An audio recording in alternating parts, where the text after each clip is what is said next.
Okay, we are live. Hello, everybody. Happy Saturday. And can't keep track of days this time of year. Honestly, in England, it just gets dark so early. I'm so over it. But happy Saturday. I hope everyone is having a great weekend. Today, as you can see, he's not even backstage. Today, we have a very special guest on our show. Some of you may already know him. This is Derek Lambert from the one and only Mythvision. Yay! Welcome, Derek. Thank you so much for being here. Before I start, I'm just going to drop your channel link in to the chat. So everybody, please go and subscribe to Mythvision, and in the duration of this chat, you will understand a lot more about what Mythvision is and the vision behind it if you don't know already. And I think it's really important we discuss that because there are great things, phenomenal things happening over at Mythvision. Thank you. But yes, Derek, thank you so much for being here. Obviously, a lot of people have already come across you and your channel and the wonderful work you're doing, myself included. I binge watch, I've got so many saved to my watch later. I love it. I absolutely love this stuff. But the purpose of this conversation today is for potentially kind of my followers that don't know you or your channel or your backstory. This is, contrary to the other chat we had, all about you today. So yeah, if you could just kind of start us off, give us some background, literally start us off wherever you like. But if we could just kind of get some context into your upbringing, your life, that kind of stuff. Yeah. So I know I produce way too many videos for anyone to actually watch every video that I produce. So I get it. Little bit about me, it's I'm always interviewing people, and it's rare that I'm like being interviewed. So let me try and do this like a normal individual, right? Yes, please. You're in the hot seat today. Right. Let me see. How do I do this? No, I was born in a military household. My father was a Green Beret in the Special Forces. He was, when you talk about alpha male, that was the kind of guy he was, top high speed, joined the Ranger School, was jumping out of airplanes, all the hardcore things a guy would want to be in America, with his American flag, hardcore, but also Roman Catholic. He grew up Roman Catholic. So he wasn't very religious, but he had like that, well, I'm Catholic thing. And it wasn't really I go to church or I'm serious about this and that. I say a prayer every once in a while type of thing. And my mom, she was born and raised in the sticks of Florida. And when I say the sticks, for those in the world who don't know, they grew up on farms in the woods. Like they lived off their harvest and they were poor. Mom also grew up in a Pentecostal, very fundamentalist, snake handling church. They also wrestled with the idea of Jesus being separate from the Father. So there's a version of Christianity, usually in the Pentecostal groups, that believed that God the Father was literally the Son and the Holy Spirit. They were one and the same person, Right. not three different people, which is, I'm not rabbit trailing there yet. I'm just pointing out that how mom and dad met was this funny thing we call alcohol. So if you don't know what that is, trust me, it'll make people with different views come together or fight. And they had me. And so I was born into a household that wasn't very religious, even though mom was raised that way. At some point when dad would be gone away for war, because he always would be gone for war, mom wanted me to go to church. And so she would bribe me with an all-you-can-eat buffet. And I went. I'm an eater. So I'm like, okay, where are we eating? All right. And I'd fall asleep in her lap after listening to this guy preach on about this boring thing that had no relevance to me. Something I didn't tell you about my father, though, and why this is relevant to the story, is that he was an alcoholic and he struggled intensely with addiction to alcohol. We didn't know he was an alcoholic till much later, but I always had questions why we were always having to leave and move from one of my mom's friend's house to another one of my mom's friend's house when he was home from war. And that created a severe trauma. The trauma that I experienced from dad verbally and physically being abusive, mainly verbally, but there were times things got real physical and rough to the point where guns were brought up in the house. I mean, he's blacked out drunk, holding his 45 or his 9mm, putting bullets in the roof or in the ground, and then pointing the gun at my mom. And then I stand in front of it, shoot me if you're going to shoot anybody. And I'm a little boy. So there was a serious trauma of a father that I didn't want to be like, but he was my hero. He was my everything, even through it all. And long story short, I'm going to a private school because in the area I was at, there's a lot of gang fighting and things like that. And being a white boy at certain schools that I would have had to go to would have been like, I'd have been really singled out. Right. There weren't many people who had the same complexion as me at these schools. So mom put me in a private school to try and keep me from possibly having that happen. And I remember them preaching this story. It was Jesus. And it was a story about if you told a lie, then you had to tell a lie about that lie. So you have to keep lying in order to keep your lie up. Yeah. And I was like, that's me. So like maybe there were things going on as a kid. I was in 6th grade. I'll never forget. As a kid, they tugged at my heartstrings and they told me that there was a father. There was a father in heaven who will never let you down. Nothing. He can never forsake you. He will never let you down. And he's perfect. And he loves you. And he's always loved you. He loved you so much that he sent his only begotten son for you. And like, it was the message I needed to hear in my head because I didn't have a perfect father. I had a badass for a father, but I didn't have a perfect father. Yeah. And so I went down and I asked this heavenly father and his son into my life.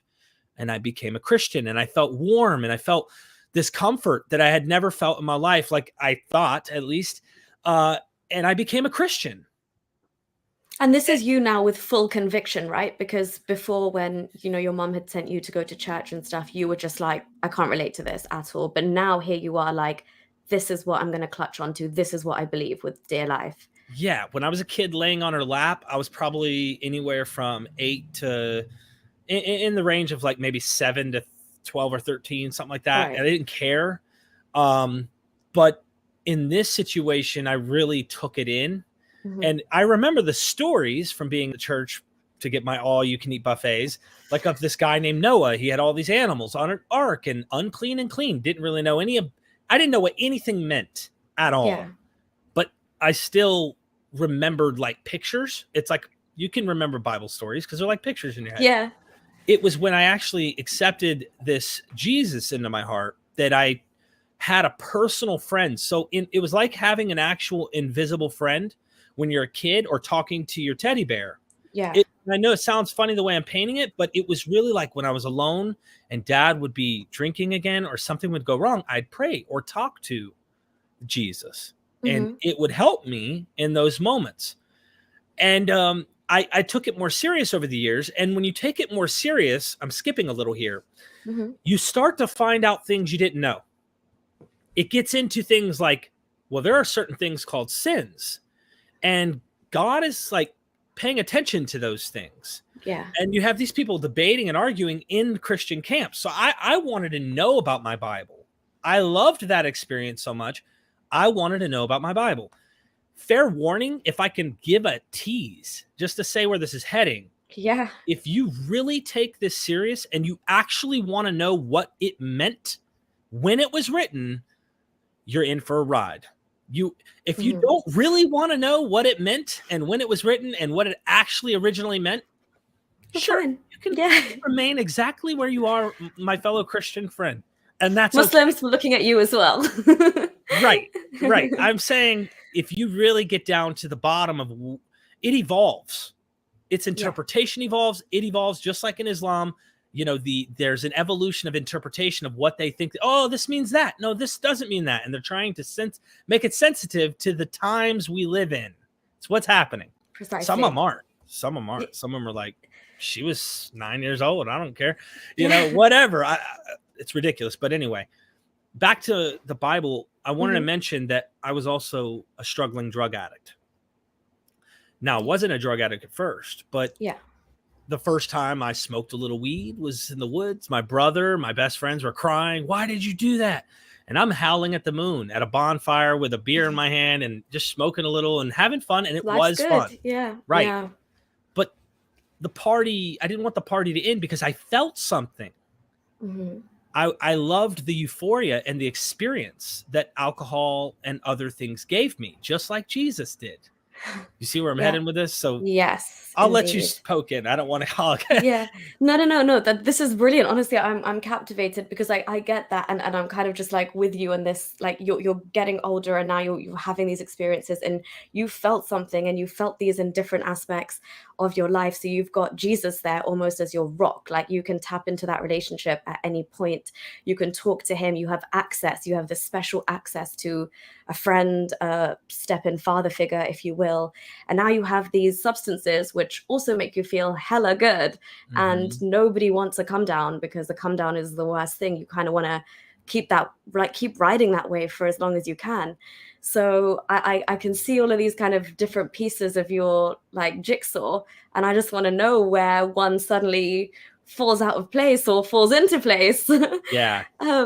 So at this point you've kind of, you like you said, you didn't start off being addicted. Obviously nobody does. No. That's just, you know, an unfortunate way that it, I mean, that's what these things lead to eventually, right? If you start letting them take control of you rather than you being in control of them. And that line is such a fine one to walk. We all think we're in control until we realize we're not.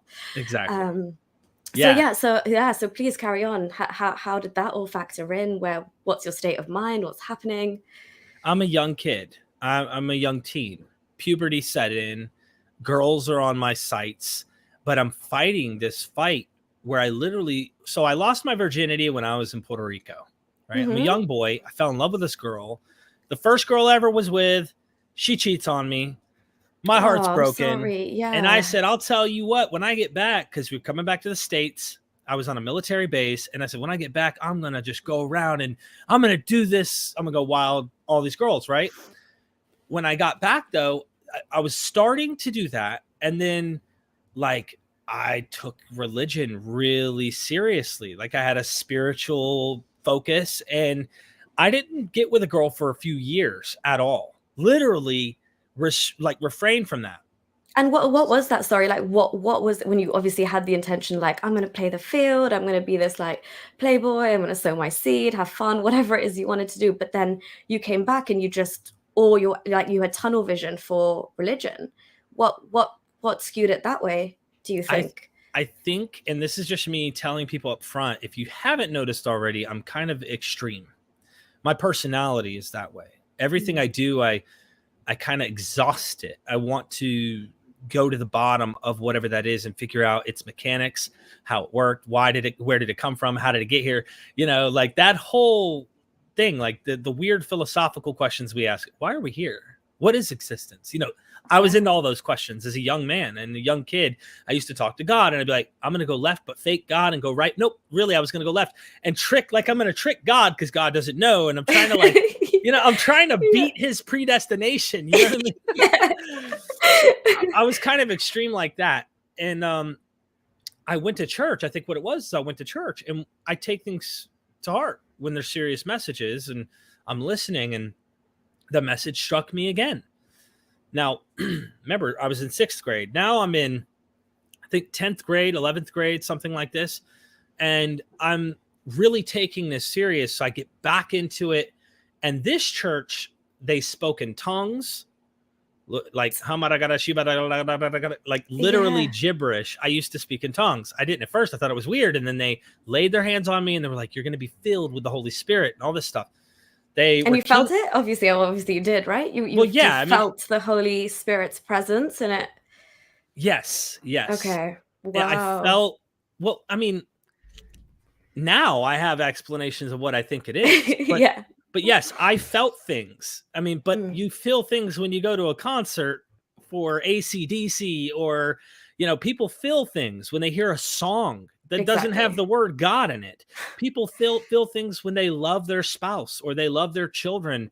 So, you know, people feel things, but I would like go into these kind of trance type situations at this church because they play worship music, and that worship music really like tried to get you to get into a certain kind of hypnosis type state of Mhm. worshiping God. And I'd get on my knees sometimes, literally. And in this church, it wasn't uncommon for people to dance and, you know, do things.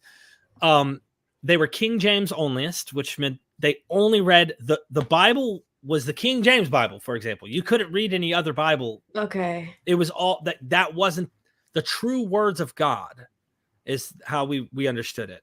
Right. The pastor was a woman. Oh, wow. Yeah. Okay. So I'm in a cult and don't even know it, by the way, just so Yeah, you know. pretty much. I wish I could, like, if I'm going back in time, I'm like, Derek, hold up. But yeah, you're in I'm a it. young boy. But then I go to high school and Mm. I get a girlfriend and I end up, wanting to go to the bonfires again and experience the social life. And I'd be bringing my Bible to lunch and people are like, why don't you wait till you get old to get into that before you're going to die? Enjoy your life. And I'd be Live like, a little. Yeah. yeah, but I'd have these weird 16-year-old responses, which made me sound like I was 60. Yeah. We don't have tomorrow. Okay. Literally Yeah. thinking the end is about to happen. Yeah. I thought the end was coming Wow. soon and Jesus was coming back. I had dreams about it. And my dad was still, relapse and then get sober, go back to AA, relapse, get sober. And I'm a kid, not addicted yet. But in high school, I started just smoking weed to the extreme. I'm skipping class almost every day in my senior year. I'm skipping a lot of relationships. Oh, you're a lot of skipping to smoke weed now. You're not just smoking weed on the side. You're actually skipping school. I'd smoke in the morning, then go to school and fall asleep for 2 classes. Oh, shit. So Okay. I was getting tired of, I was just like, no, I'm going to go smoke. And that was it. And then I met this girl who is my wife now. Oh, wow. Okay. And she's, a little blonde head, blue-eyed little Tinkerbell with her, she's all hot and everything. And I'm a young man. I'm in wrestling and I'm in like the best shape of my life at the time. And I was skipping class to go see her. Mm-hmm. And I realized I was going to fail. So the principal calls me in. I'm like going into some detail here just to give you an idea. Go for it. There's so much I'm not saying, and I'm just kind of like giving you something of an outline. I end up going and I take myself out so I can come back and finish the next semester. But then I was reading my Bible so that I could be right. And I didn't want to do the drugs. I didn't want to smoke and skip. And I wanted to do good and be successful. So I had Jesus back in my side. And I was reading my Bible. And I went and I actually did pre-calculus. And I came away with honors and all this stuff. Wow. I did really good at the end. And then I got out of school. She got pregnant, by the way, in my last year of high school. My wife was pregnant. She was 16 turning 17. Yeah. I was 17 turning 18. And just like the Bible, I decided I'd marry her. Her mom signed her over to me because she had the legal rights of her daughter. Yes. So, and, from the Muslim world, that doesn't even seem odd. But like in America, they're like, what? Yeah, because I was just gonna ask you, I think over here 16 you can get married with your parents' permission, so it would be the same thing effectively where they'd sign you over, and then at like 18 you can, obviously they don't care what your parents think, but right. But yeah, so I'm guessing it's exactly the same in the States where she literally had to give permission to have her marry you. She did So I married my wife and I was really smoking all the time, and I tried ecstasy and a few other things that I had never done, and I really enjoyed that. So I forsake my Bible and Jesus for a while. I always remembered this stuff, but I'd get like out in the party zone, and then when I wanted to quit that, I knew I'd go back to Jesus. I'd be good if I went back to Jesus. And I went back to trip out when you were tripping on any of these and have like an experience where you thought Jesus and like anything from the Bible had twined with your 100%. Okay. Yeah. Oh yeah. I had one moment where I was rolling on ecstasy, but at the time you don't know what's in the pills. Yeah. So I took what they called naked lady G spots. One side had a G, the other side had a naked lady. Yeah. Yeah. I took a couple of those and I did this a couple different times, and I mean literally hallucinate like next level. Yeah. I was in the jacuzzi at my mom's. My brother and one of my friends were there, and I was reading my Bible that week, and I was into this story where Moses is going up onto the mountain of God to receive the 10 commandments and to talk with God. And I'm telling this while we're beginning to roll. And my brother was like, bro, you can't talk about this stuff right now. And I was like, why? It's good. And he's like, you can't talk about good. And it hit me. I don't know what, I mean, someone who's going to be a believer is going to take this and go all the way with this. But I started to get really down. Like, I can't talk about good just because I took this substance. This was a good story. And All of a Oh no, sudden, that's not what you want when you're peaking. no, because It's not then what you want. I'm looking at him and he transformed with horns and sharp teeth. And it was like a shadowy type figure. And he looked at me and he said he saw something like that too. So we're both Whoa. tripping, talking about Yeah. this and stuff. And it freaked me out so much. I went in, my wife was pregnant, and I told her I saw demons, like I saw this, yada, yada, yada. And I was crying, and she's like, calm down, just calm down and go to sleep. So I was going to school and telling kids all the next week, don't do this, don't take these things. It terrified me so much. And my brother was denying it because he was like, it's embarrassing. You're out here telling people that we did this, yada, yada, yada. I just felt like I needed to tell people. And then he's like, dude, chill. Finally, he tells me, I did see stuff, okay? But we're tripping, so calm down. I used to think, no, this is evidence. You know, like, this is proof. Right. Yeah. Not really understanding what hallucinations are. Mm-hmm. So this has been my life, right? Like up, down, addiction, Jesus, addiction, Jesus. And I took the Bible even more serious every time I came back in because it's what helped me cope and survive. Yeah. And probably also to some extent kind of lessened your whatever, remnants of guilt you're feeling for enjoying yourself in those ways as well. You'd go in stronger every time you yo-yo. Probably. I think that you're right about that because I didn't want to be like my father, who was an alcoholic. So I did drugs instead, and it was painkillers. I got hooked on opiates, which Percocets and Vicodin, thing like that. That eventually turned into Oxycontin before they changed it to where it keeps people from being able to crush them and sniff them. Yeah. And then years go by from that, and I'm just one more relapse to one more Jesus to one more relapse to one more Jesus. And you're functioning in life like while you're going through this whole up and down, right, back and forth, or are you just not kind of participating in life for a couple of weeks here and there, or are you actually just functional at this point in time? It Because depends. you have a child on the way. Well, by this time, I'm skipping some years. I'm on my third child. Okay. Wow, and I'm wanting to skip because if not, we'll get lost in yes, we will. the dark times of me going back from Jesus to addiction. But you're bringing up an interesting point. It got worse every time I relapsed. Yeah. Every time I got back on drugs, I became less involved in my family life.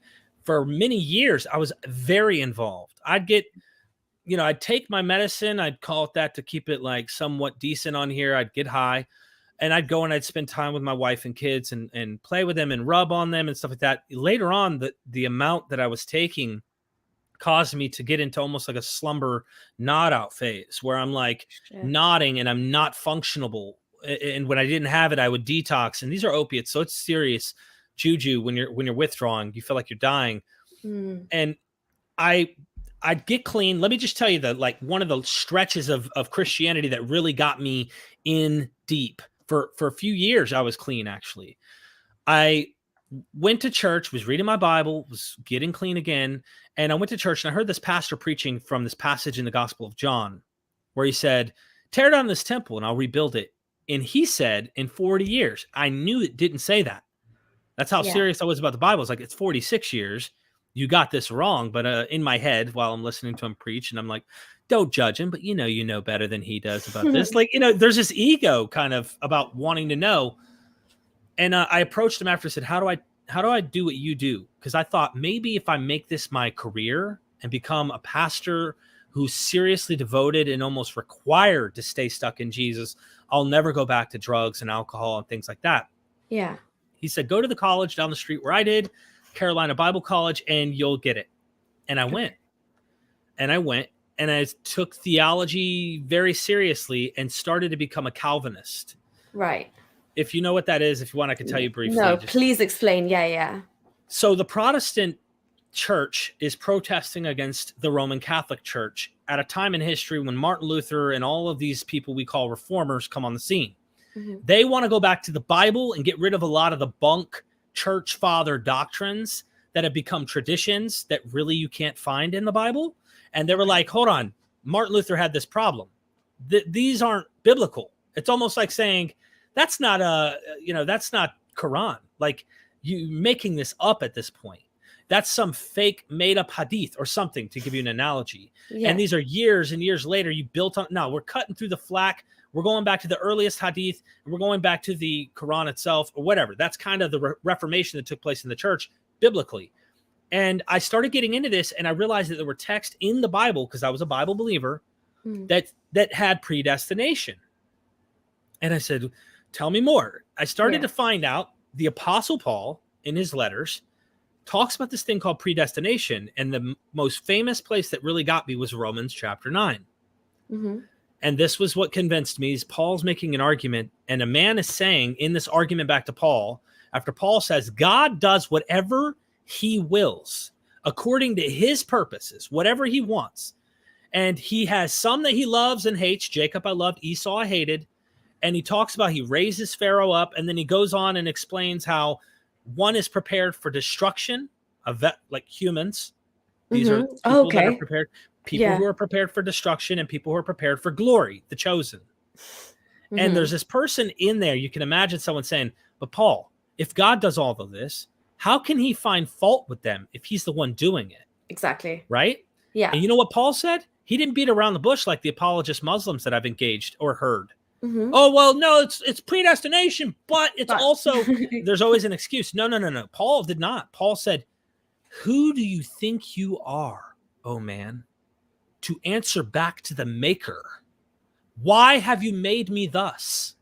Okay. Wow. Does not the maker have right to make from the pottery, the clay, whatever he wants? He's the creator. So Paul didn't back down.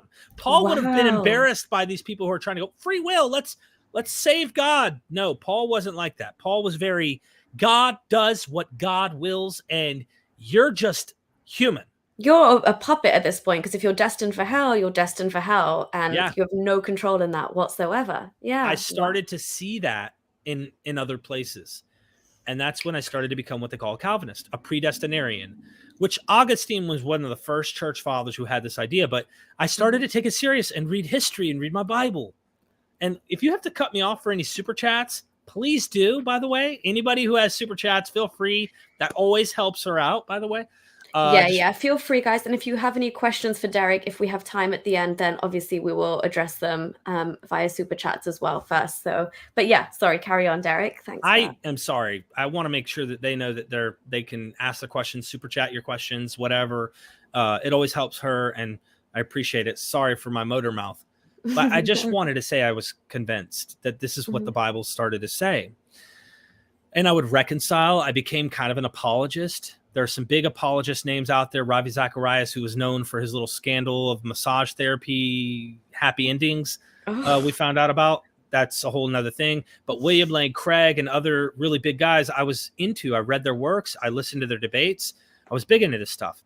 And I wanted to defend Christianity. So I became a Presbyterian, a PCA, Reformed Presbyterian Christian. I was already a Christian, but taking it more seriously. And what really started to lead me into this path was studying the second coming of Jesus. I wanted to know, when is my Lord coming back? Yeah. Right? My best friend, he's supposed to come back sometime soon. I don't know when. Yeah. And I started to read, because I believed in that whole, what is it? The movie Left Behind type version of the second coming. I don't know if you ever heard of the Left Behind series. No, I don't think I have. Well, they believe that the rapture and all that stuff is going to happen sometime soon in our time. In our life. Okay, right. Yeah. So I ended up forsaking that for evidence that pointed me in different directions about the end of time. And I became an amillennialist, because they saw language a little more flexible. God is the God of a cattle on 1,000 hills is a phrase. And if you take that literally, what if I found 1,001 hill? Is God still God of that cattle on that 1,001 hill? Well, yeah, it's just saying he's God of all things. So I became an amillennialist after researching some of that. And then I heard about partial preterism. It's post-millennial partial preterism. I know this is a bunch of lingo, and our audience is probably like, who cares? The point is, it started to point out some of the things recorded in the New Testament already happened. Okay. They already happened in history, so they can't be in our future. Yeah, So you can't precisely. say that's part of the second coming. Mm-hmm. And then this wild guy on YouTube caught my attention when he said, "Did you know that Jesus already came back?" And I went, Right. what kind of drugs is this guy on, right? That's what I thought. Yeah. Muslims are waiting for the second coming of Jesus. Yeah. Christians are waiting for the second coming of Jesus. And so I wanted to know what this guy had to say more. He was serious. Clicked on the next video, and then he says, "Open your Bible. I don't want to tell you. I want you to see that it had to happen back in the first century." And I was convinced. By the end of that afternoon, I absorbed hours of his content, and I saw it in the text, that I started going around in my church and telling other people, look, let's talk about this. And I started telling them about the second coming of Jesus. He said this generation will not pass away. In fact, he says in Matthew 16:27-28, some of you disciples standing here will not taste death till you see the Son of Man coming in glory with his angels to repay each man according to their deeds. Like, I almost memorize this still to this day. Yeah. Yeah. And Christians want to get out of it. Oh, that was the Mount of Transfiguration. He says some of you won't die. No one died 6 days later at the Mount. So I figured out ways how to defend this view.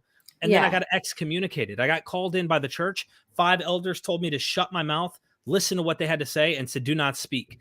And they rebuked me. I was going to say, okay, did they also try and refute you and tell you? They didn't give me an opportunity. They wanted to refute me, but they didn't give me an opportunity to like go back and forth. Yeah. Okay. Yeah. Okay. Yeah.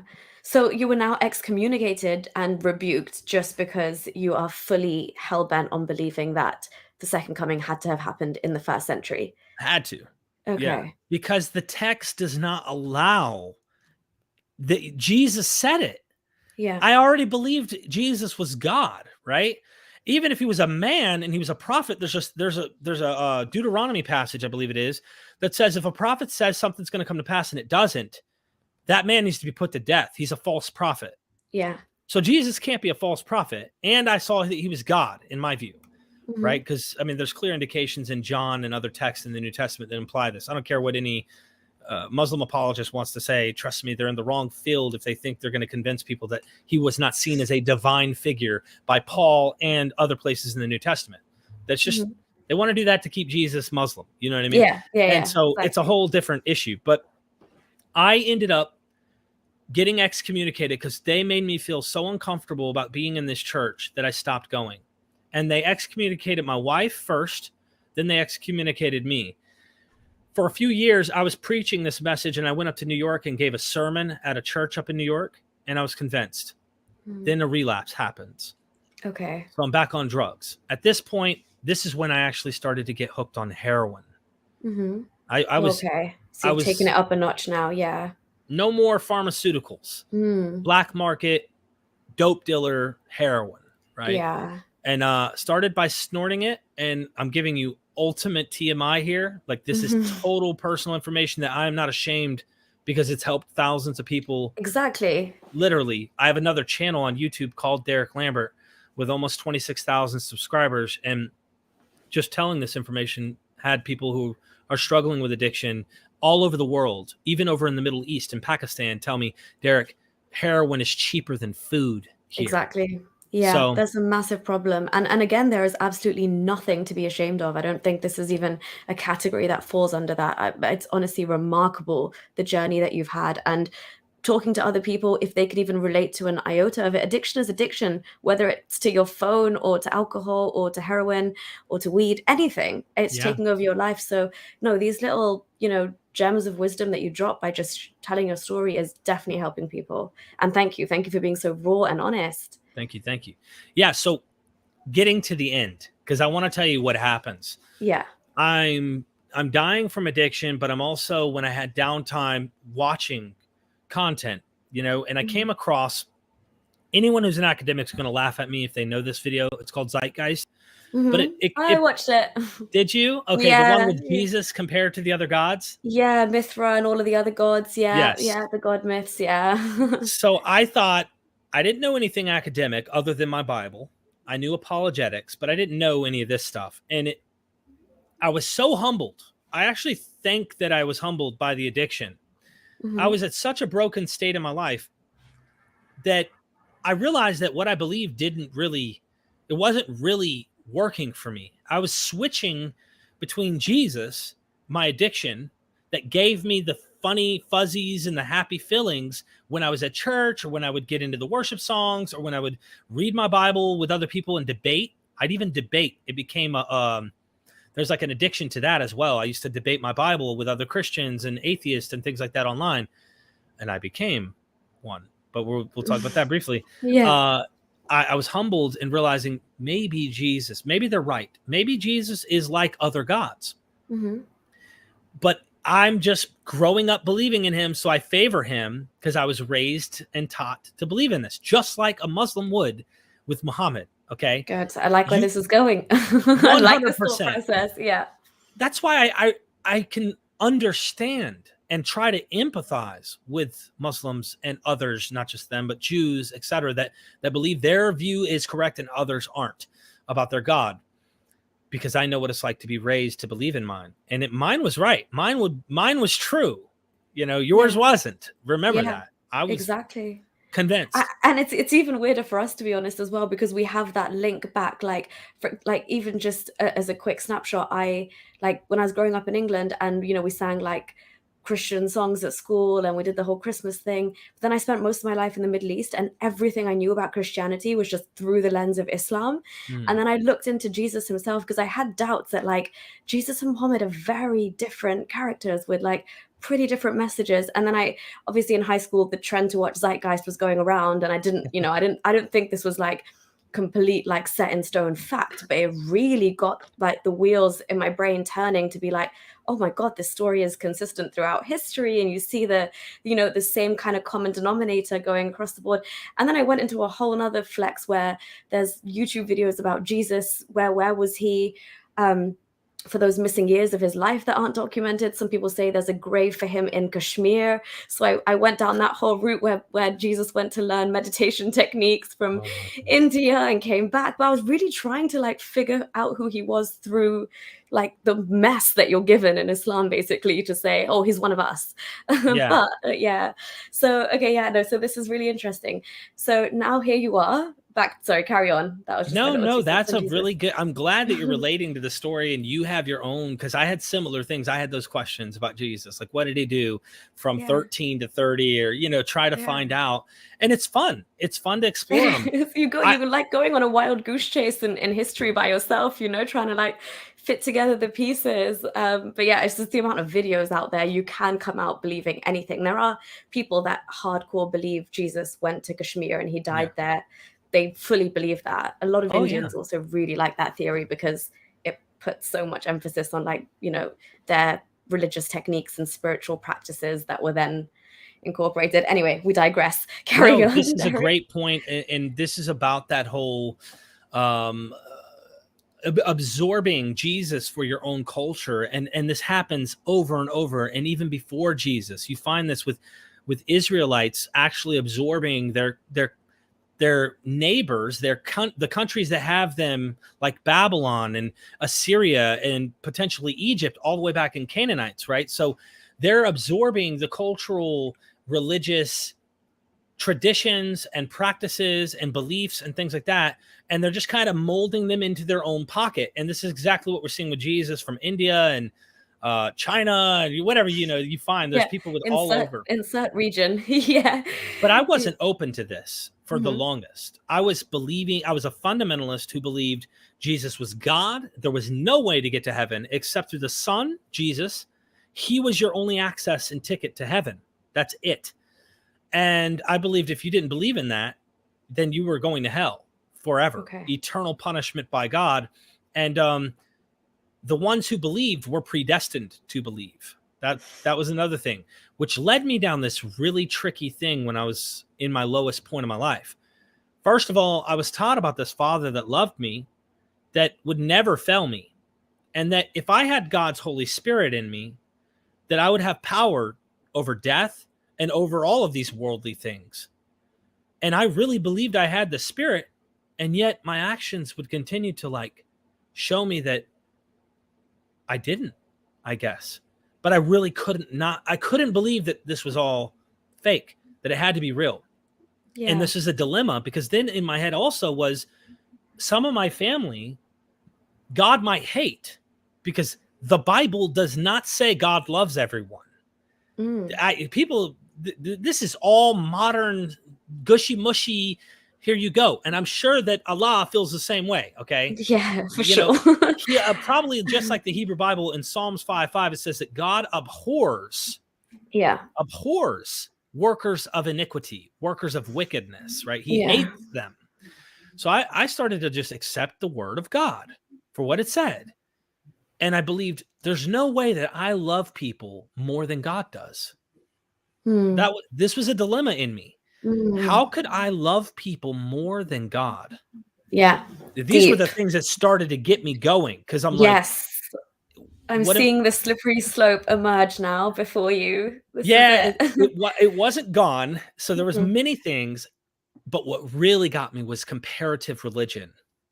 When I realized that the stories in the Bible were not necessarily literally true, that's when everything began to change. When I realized that was the truth of the Bible is not everything you're reading is literally true.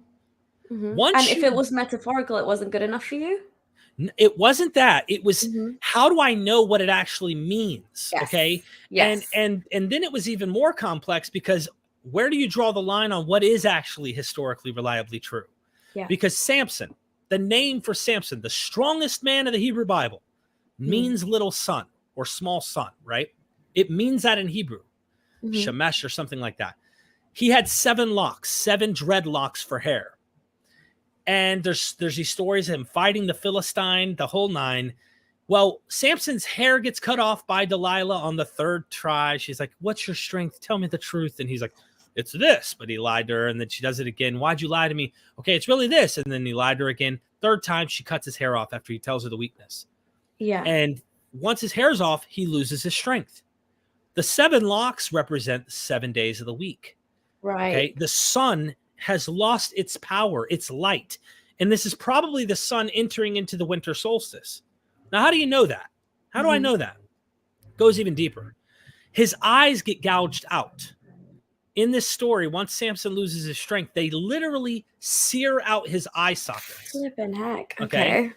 You can't see darkness. Okay. Yeah. Here's what happens when the sun goes into the winter solstice. Yeah. Just like it's happening right now, or at least it's still dark over where you live. Eventually the light will start to rise. The sun is going down into the winter solstice. And I started to realize even the payment to Delilah was in silver. And here you have a potential mythology of the sun and the moon, his lover betraying him.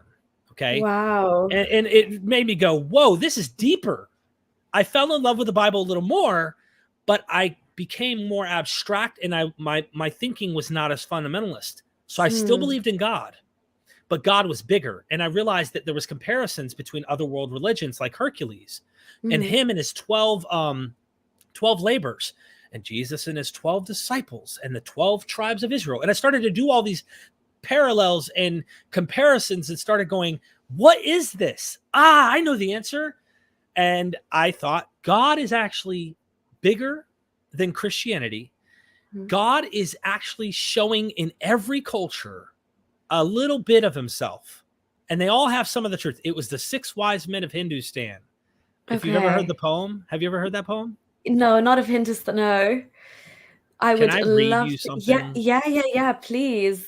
Please enlighten me. This is so damn interesting. I loved this because it made me realize that I don't really know.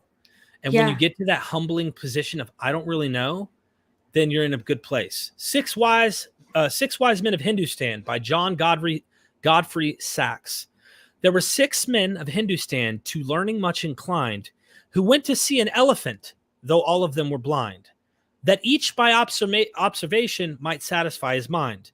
The first approached the elephant, and happening to fall against his broad and sturdy side, at once began to bawl, "This mystery of an elephant is very like a wall." The second, filling of the tusk, cried, "Ho, what have we here? So very round and smooth and sharp, to me 'tis mighty clear.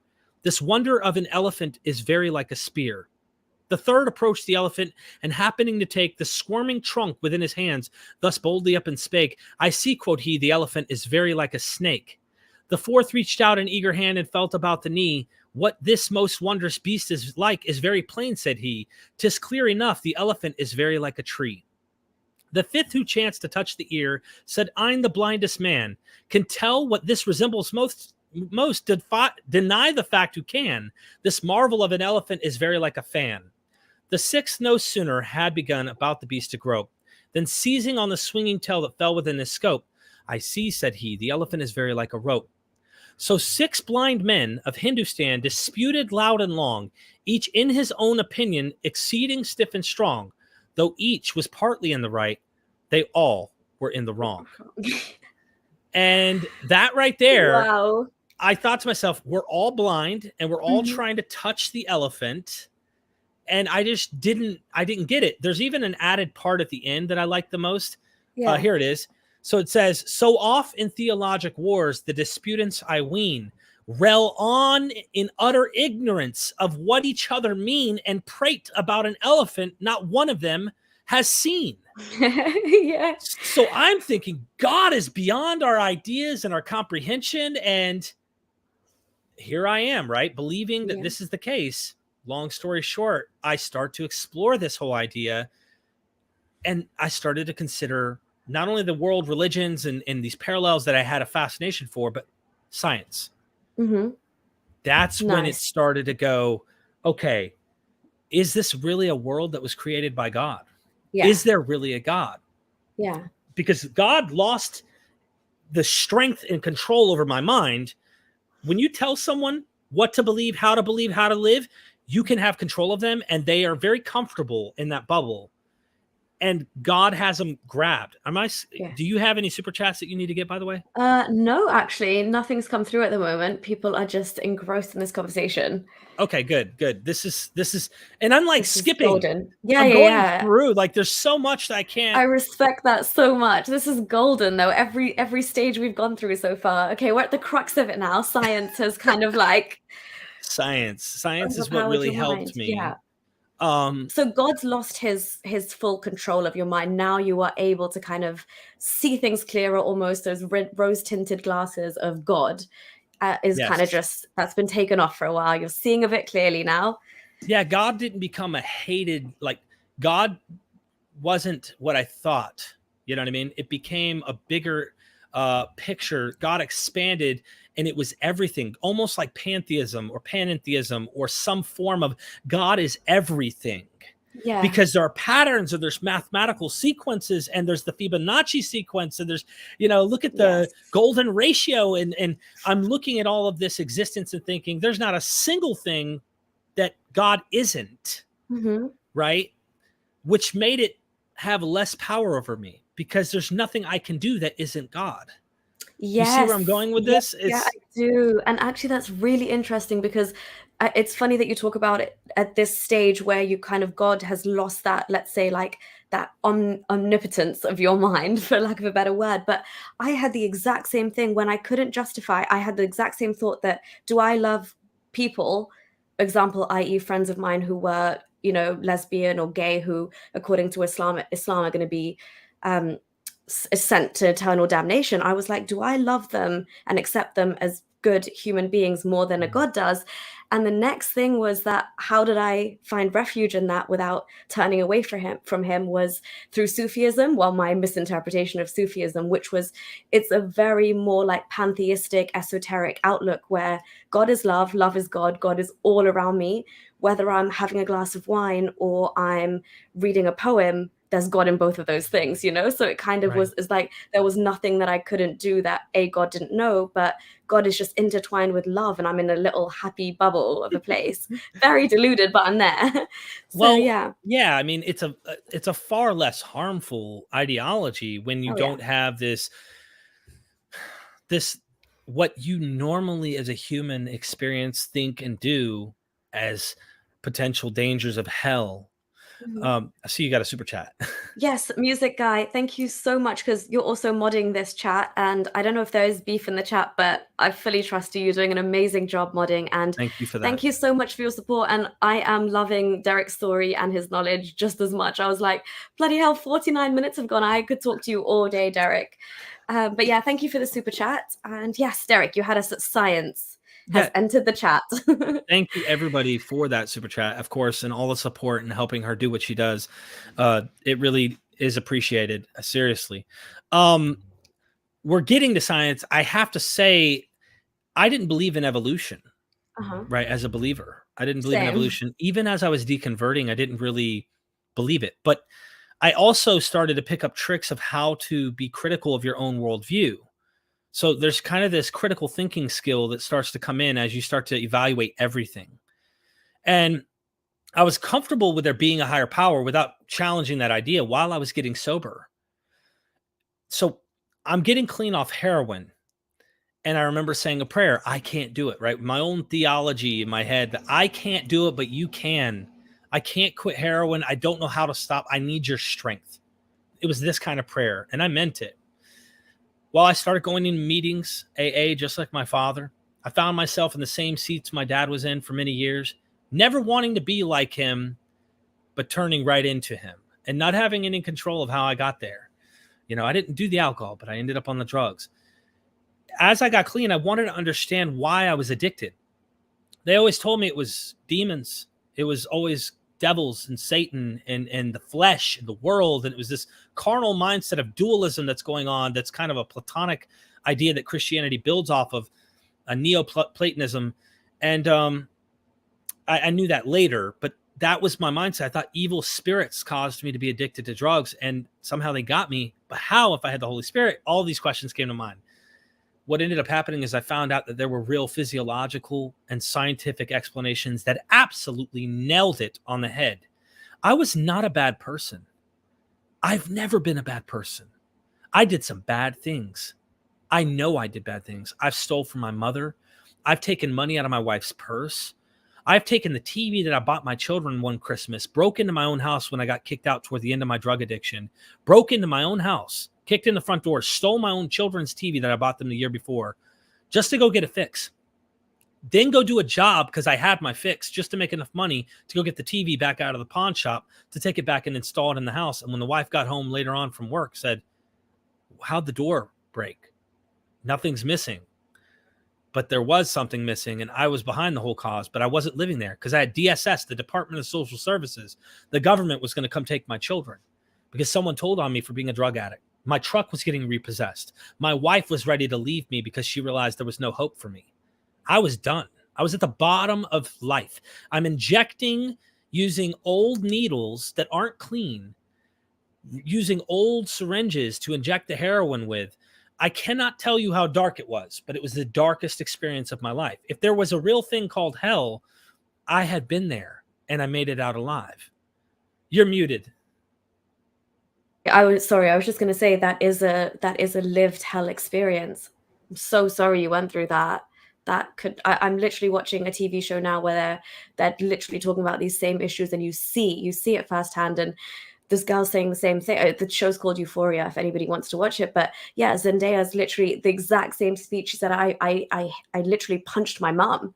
And, you know, the guy who's helping her get clean is like, you're not a bad person. It's just these things are part and parcel of what's happening to you at that time. And I just feel so bad that they had actually put that thought into your mind as well, that this is like a just like an extension of evil and demons and Satan, because that's also putting you into a lot of despair, then telling you that, you know, evil has overpowered you and you've given into the side of evil as opposed to the side of good and piety. But yeah, just on that note, real quick, Zagros, thank you so much for your super chat and all your help with the petition work lately as well. I really appreciate it. Please accept my jizya to Holy Humanist and Vision. Oh God, jizya very much accepted. Thank you so much for your support. If you should tithe to anyone, we call it tithe. You call it no. Actually, do Muslims pay jizya? No, they don't. No. Muslims pay zakat, so that's charity. Yeah, jizya is what the what you guys should be paying us if you want to stay in our land. I pay a jack. No, yeah, good for you, Derek. I do tithe to some of my YouTube. You know, some of the people that I enjoy watching on YouTube. Which yesterday, for example, your show was amazing. Well, thank you. I wanted people to get. There's a lot happening at once. And it didn't happen at once. I didn't go from a believer to, oh, now I actually am not sure there even is a God, and I would be labeled an atheist. That happened over a process, and the science became clear that they had an answer that faith did not. The religions did not. They failed me, actually, giving me false hope, giving me these horrible, not satisfactory solutions to the problem. And you usually hear people say, it was Jesus that helped me with my addiction. It was Jesus. Yeah. You know what I mean? Or it was the faith in Islam got me off alcohol, which a lot of people, it works. Mm-hmm. I get it. I'm not saying that that isn't the case. It fills the hole. It does. It really does. Yep. It does. If you don't go back, but there's a lot of people I know who go back and forth between Jesus and drugs all over again. Well, Derek, sorry to cut you off. It was so interesting because the other day I was reading an article actually about like your brain on religion. So I've made a video called Your Brain on God. It was like an excerpt of that. But the article basically showed an MRI scan of when your brain is kind of lit up, even when you're on drugs, for example, when the way your brain is lit up on ecstasy or LSD, even coke, things like that. And then they've compared it to when people are meditating, when people are praying. Surprisingly, the only one where your brain doesn't light up in that exact same way that ecstasy would light it up is in the Islamic prayer, which is really interesting. So I want to look into that some more, but it's something to do with relinquishing complete control.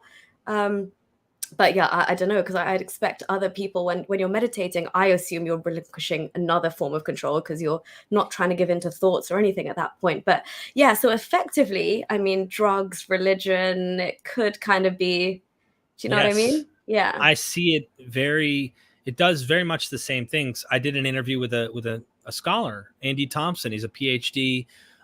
He's actually done speeches for what's his name? Richard Dawkins and other people. Like he's done.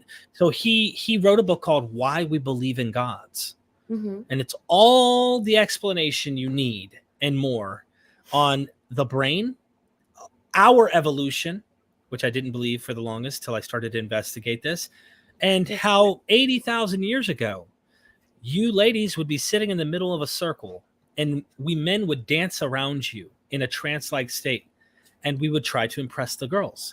And it would also be a numbing effect for pain. So doing these type of trance dances will also in effect cause you to reduce pain.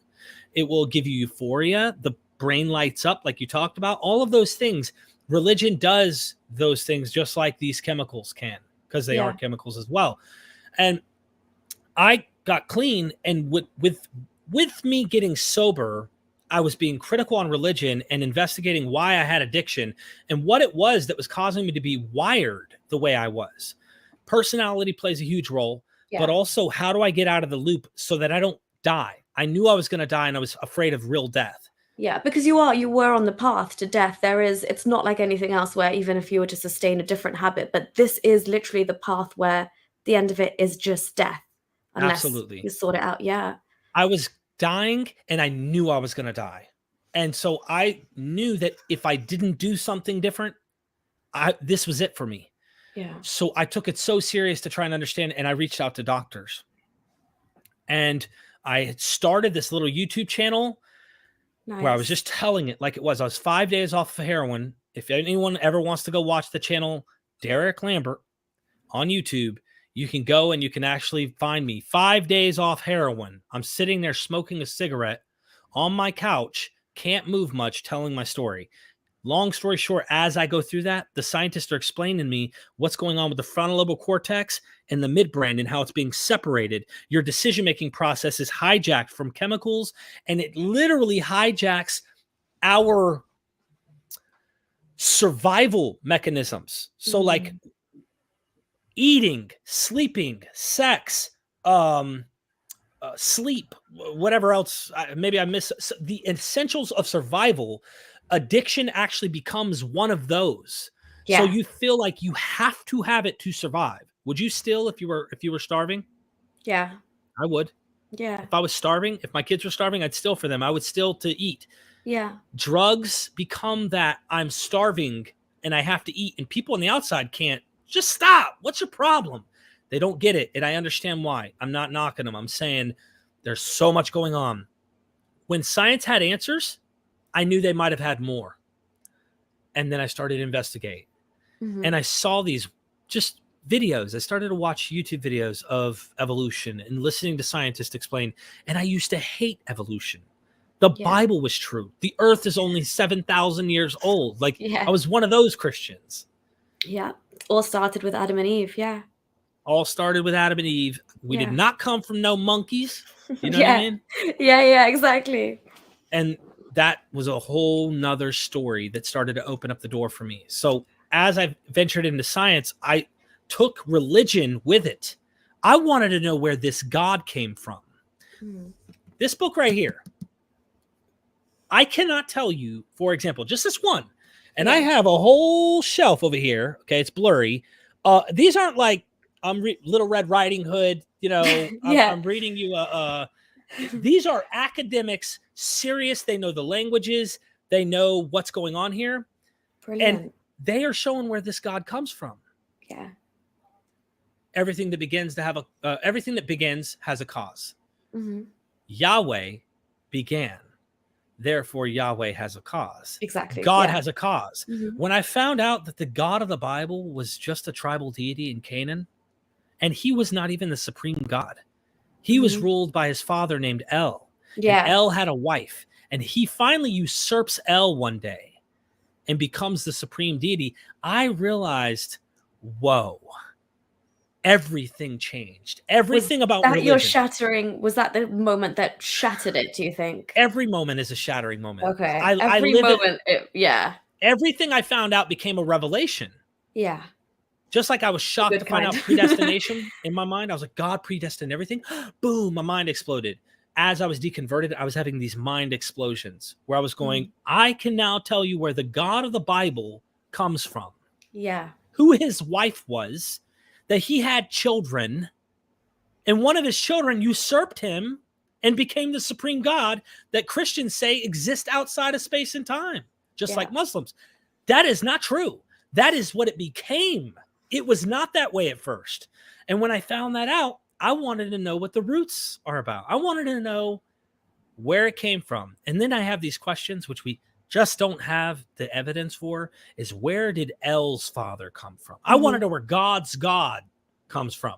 Those are the questions that get me now, because I know that they are the invention of man. Yeah.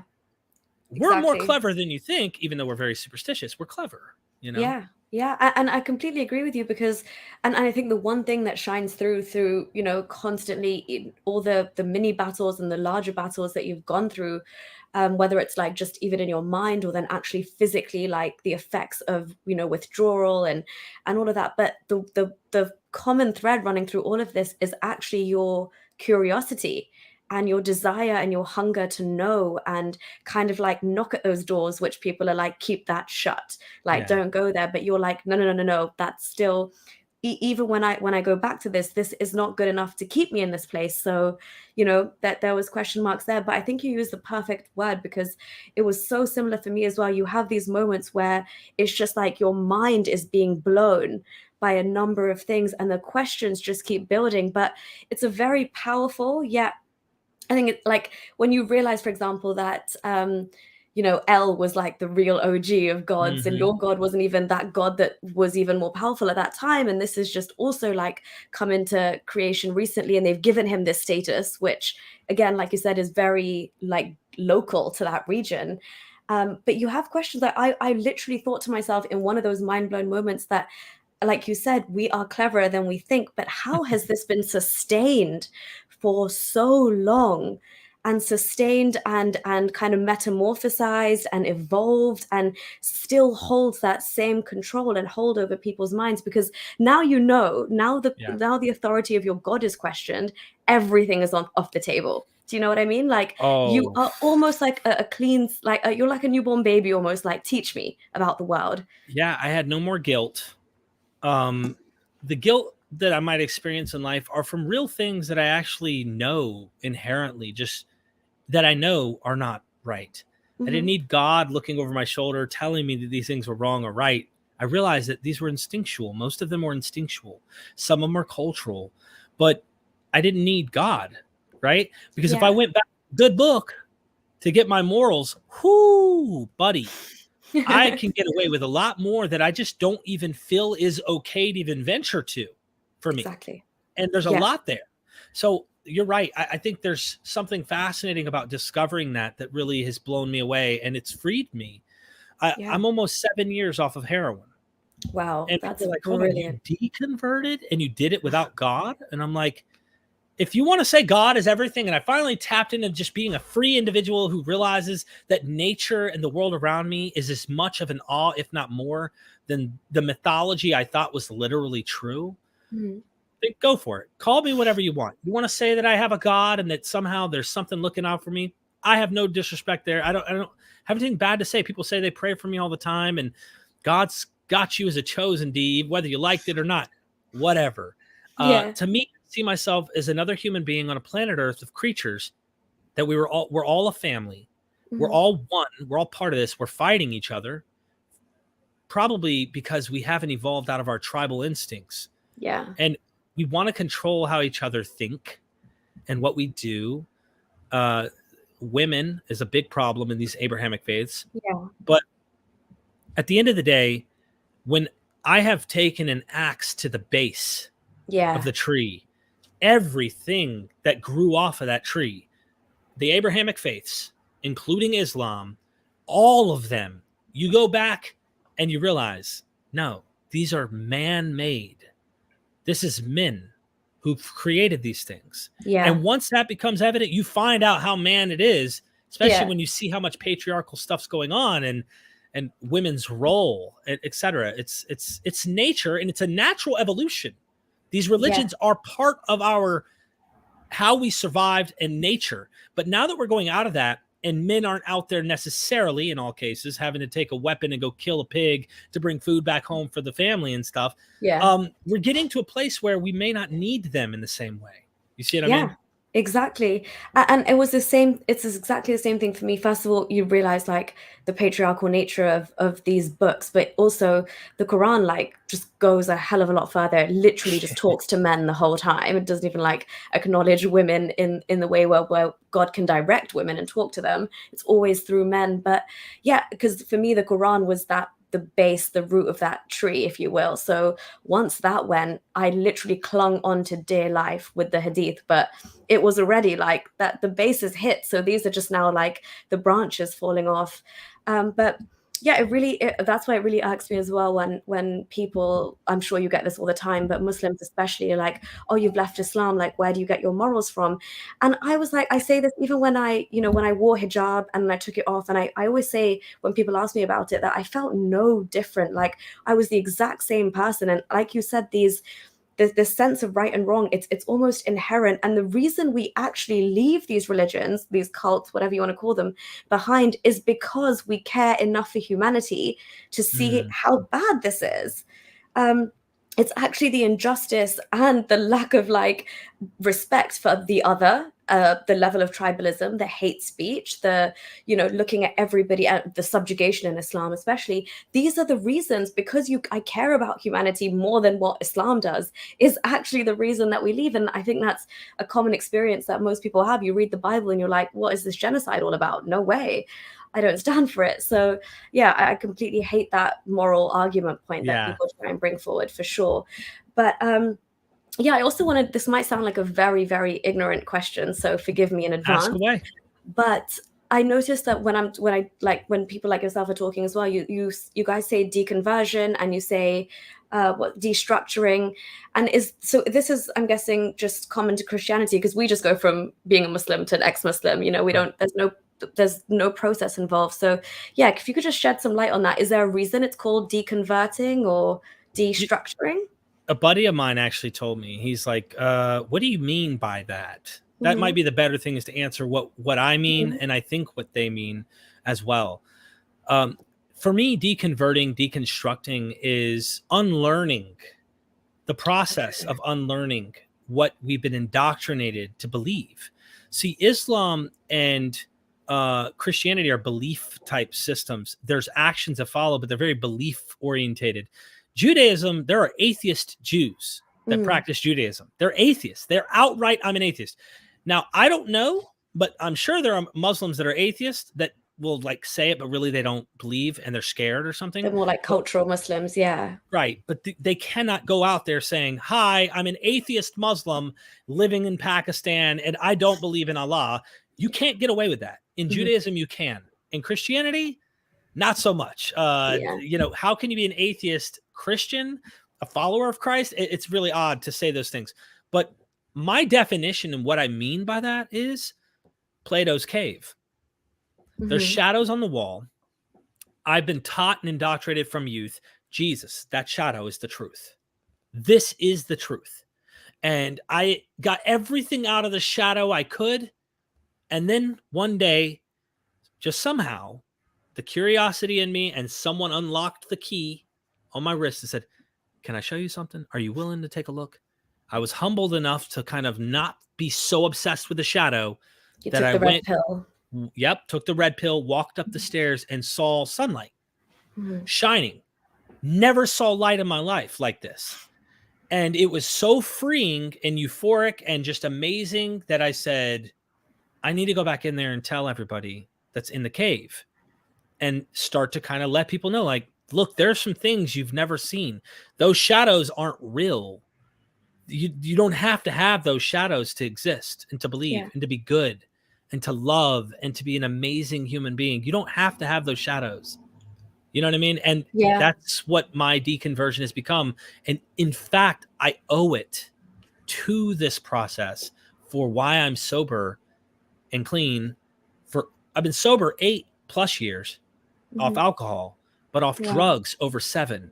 And it doesn't even come across my mind. It never does. Wow. This is so, honestly, hearing your story is like a breath of fresh air, because I'm sure, I don't even need to tell you the amount of stories we hear where they're literally, they're off the drugs, but their story all rests on, I found God, whether it's Allah, whether it's Jesus, whether it's whoever, but they found a savior. You've almost you found enlightenment and, you know, the truth. You were on a quest for the truth, and you kind of like, Can I say something here? This is really valuable.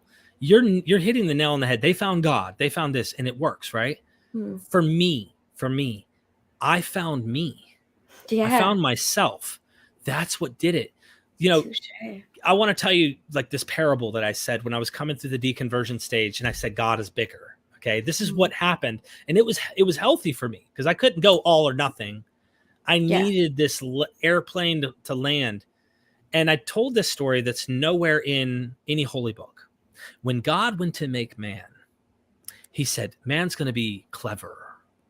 Man's going to be intelligent, motivated, determined. And he's going to, you know, be just like me, made in my image. And so Satan overhears it. So Satan decides, okay, I got to hide God from man so that man will never find God. I'll hide God beneath the mountains, under all the rocks and dirt. They'll never find him there. And he thinks about it for a second. He says, man will be determined, ambitious, probably a hard worker, etc. He'll find a way to unearth the rock and the dirt, and he'll find God. I can't hide God there. So then he says, I got it. I'll hide God beneath the oceans, under the waters, beneath the seas, and beneath the sand even. They'll never find him there. And he thinks about it. Man is intelligent, inquisitive, determined.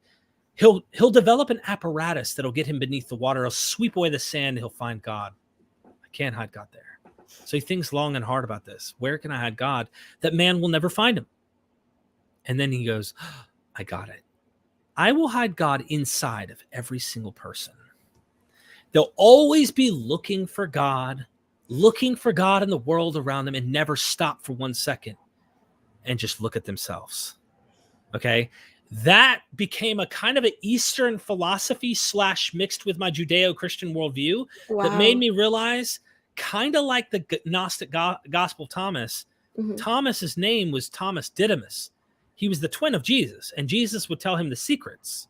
One day he tells the disciples, I'm underneath that rock. When you move the rock, I'm there. When you go there, I'm there. You don't even know it, but I'm there. And finally, he tells the secrets. And Elaine Pagels, a professor, told me one day, as I'm an atheist now, and she said, you know what I think the secret was that he really told Thomas? Thomas, I'm you. Yes. Okay? You are the divine. And that helped me. I started realizing well, you know what? This world is what I make of it, and it's me. Yeah, That was yeah, mine. no, I don't touche. know. That is beautiful. And you know, a lot of religions also try and say that like that's it, like God is within you and stuff. And that's I think that's why when I was in this exactly like you, it's not a process that happens overnight. You can't let go of everything. It's kind of like it is kind of like a slow journey to get to that Yeah. point. But in the meantime, you do need something like along those lines. And I always would say, like, oh, I'm more spiritual than religious. And that's why I veered towards Sufism, because I was like, God is love and we are meant to be like, you know, pure love and all that kind of thing. Right. But yeah, so oh god, I had a point on that. Yeah, so yeah, basically at some points, because I was kind of a lot more liberal in my mindset as well, and I was trying to find this esoteric nicer god than the Quran, because 9/11 had happened and I couldn't justify that my god in his books leads to that sort of devastation. So I was kind of having like my own little crisis, mentally trying to figure out my place in Islam. But then I came across this rapper who actually called himself Rakim Allah, and I was like, oh, mate, that's a bold move. Like, you're actually putting Allah in your name. And he'd come out with songs and say things in his lyrics. Like, he's an amazing lyricist, but he'd say things like, Mecca is a state of mind. And I was like, actually, That was who deep. said? Yeah, I was like, who says I have to go to the, like, do the whole pilgrimage once? Mecca is a state of mind. You can tap into that any second I want. Like, you know, I don't need to be in a certain wavelength or in Mecca physically or circumambulating the Kaaba. Like, it is a state of mind you can tap into.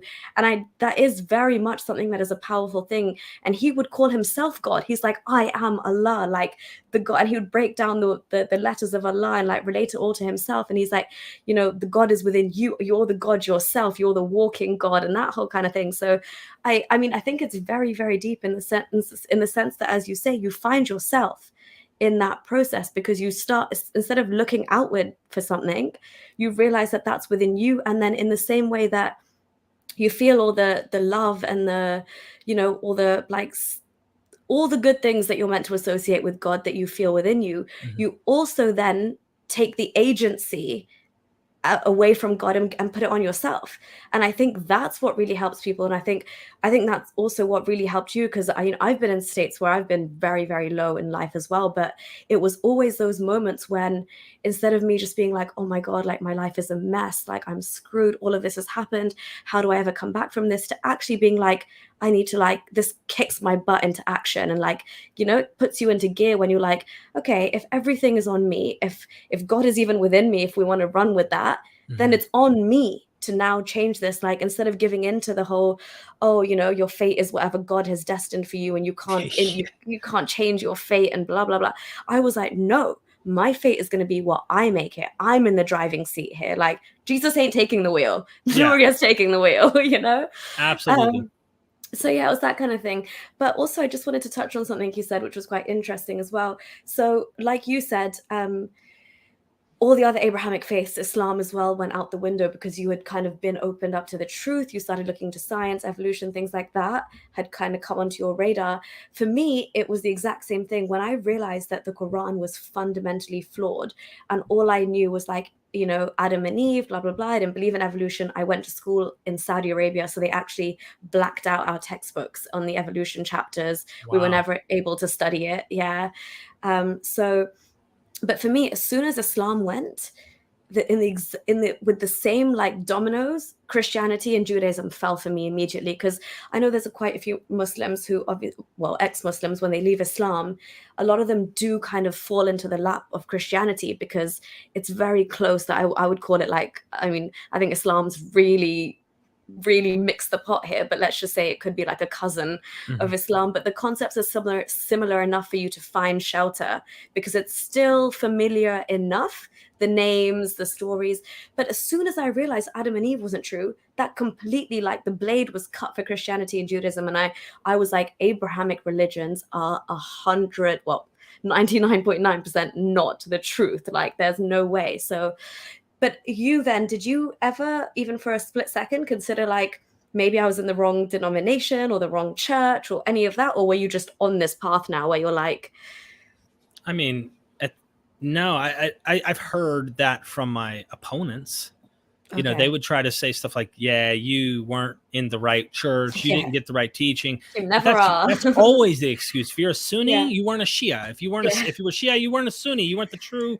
You never really were the right one. That's why. It's almost like if I went and dipped into every Christianity on planet Earth, I still didn't tap into the right one or something. There's always some Yeah. excuse. So I'm with you. And the one thing you said that I thought was fascinating on that is you talk about you becoming the divine. You kind of take the attribute of the divine.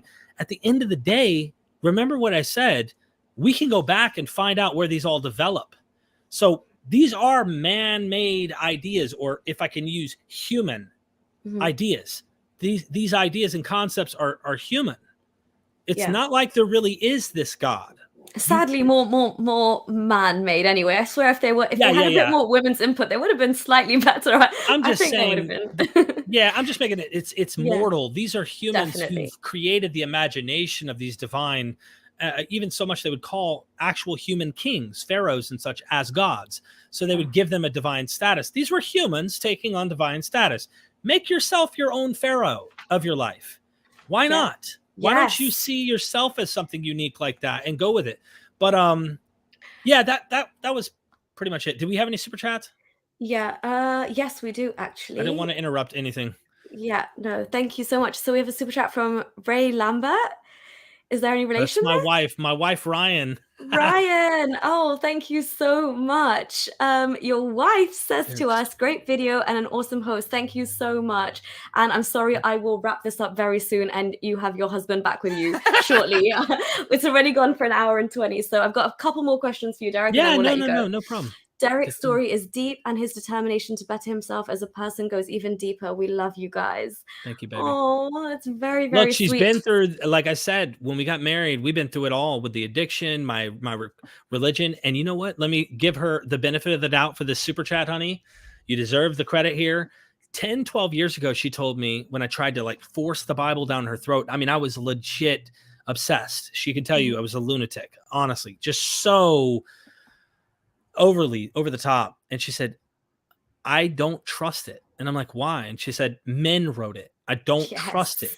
If men wrote that, they're going to put their own 2 cents into it. And I tried to explain to her, no. Men moved by the Holy Spirit. No, the Holy Spirit caused them to write this. This is divine. You don't know what you're talking about. And I would argue with her. We'd have nights where I wouldn't even go to bed with her. You know, we would fight. It was like years. 10, 12 years later, we're driving to the beach. The music's jamming. We're on our way. We're feeling good. And I looked at her and I said, hey, guess what? The Bible's written by men. As I deconverted, she's like, hey, idiot. I told you that 12 years ago. I was like, shoot. You know what? She's been right this whole time.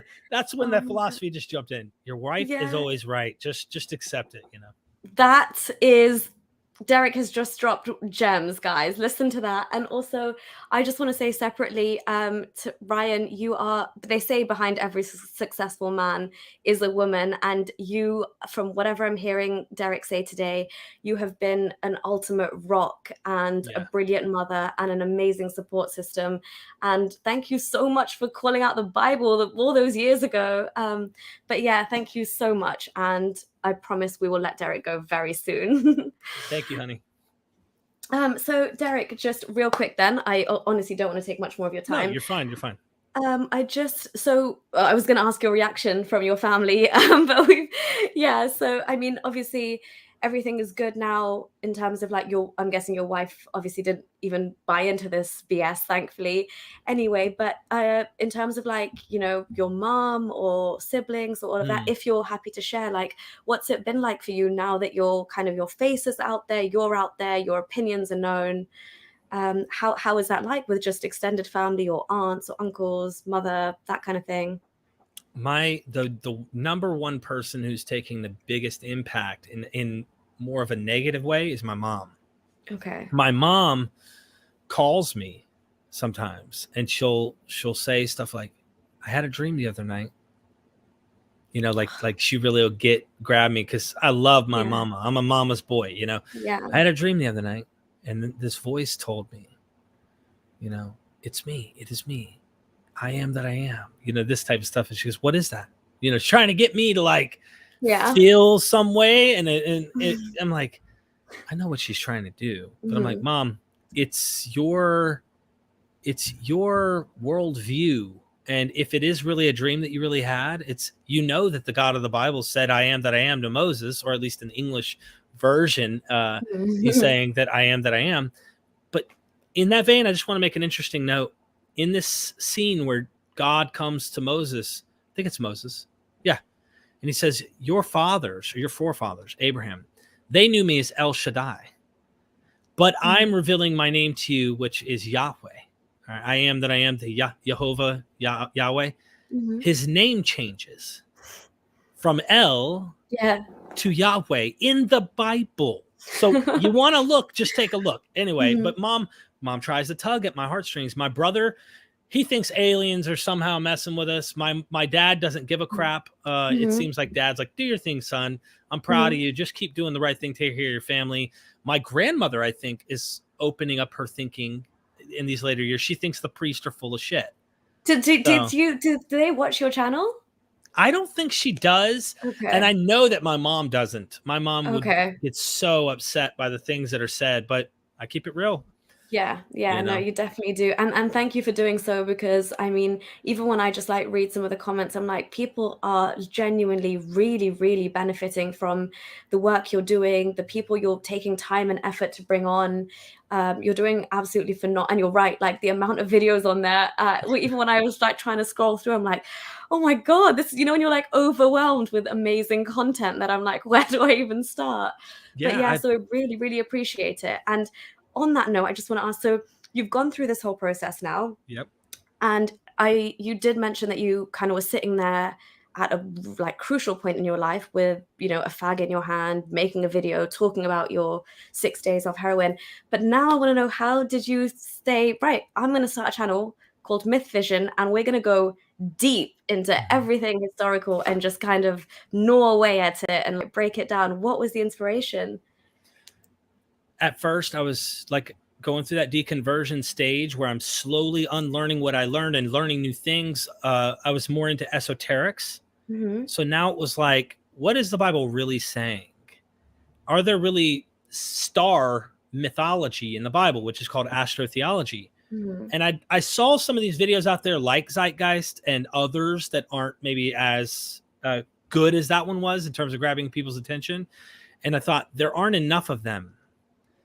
And I felt like maybe I can learn this and then interview some of these people and talk about this on my channel. At first, it was just, let me give the whole new perspective on the Bible so people can like actually know what it really was saying and not what Christianity turned it into or what Orthodox Judaism turned it into. I wanted to get to the bottom of it.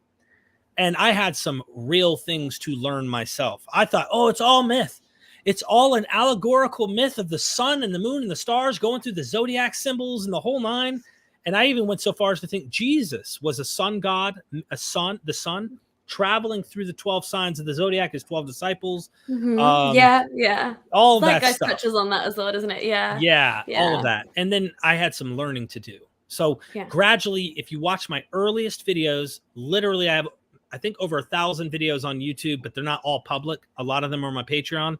I go from an esoteric minded God, higher power is there, something's there, to, okay, I literally come out and say, I have a confession to make one day. And this is about 7-8 months ago, but I was an atheist longer than that, but I just didn't publicly make it clear. I told 11-12 minute of what happened to me and how God got bigger, but his power in my mind over me lost its strength because it became more vague and it became everything.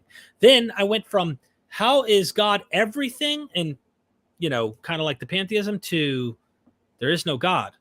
And it's just, this is what we exist in. This is just nature. That's what ended up happening for me. Wow. So, I mean, there's so much we can't talk about that is like, today. Yeah.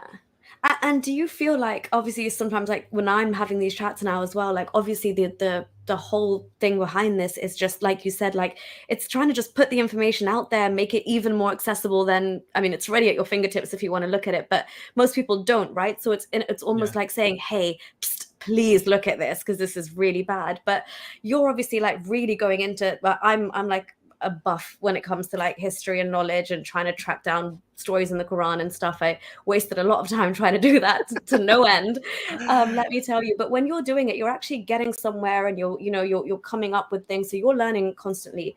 Do you feel like, because even this, now talking to you, I find like everything I do on YouTube, it's so cathartic in a way as well. Like you're learning, you're satisfying that drive to learn more, to know, to understand why you used to think a certain way. And because they say like when you actually go from being in a position of really believing something with all conviction to not believing, and taking this new kind of mindset, neurologically your brain actually changes. And that's why I feel like yours is an impeccable story, because there's almost like layers of what's probably going on in your mind, with the other kind of physiological effects you were having, plus the effect of having your entire worldview potentially be shattered. That's a lot. That's enough to make somebody just literally almost have a mental breakdown of some sort, because there's a lot happening there. But so in terms of that, how so just, is it cathartic really? And do your interactions with Muslims, I have to ask, are they the most kind of like bitter, staunch interactions, or do you kind of find that across the board? Like, how's it going? No, I think that as far as, there's some radical Christians that are also very bitter.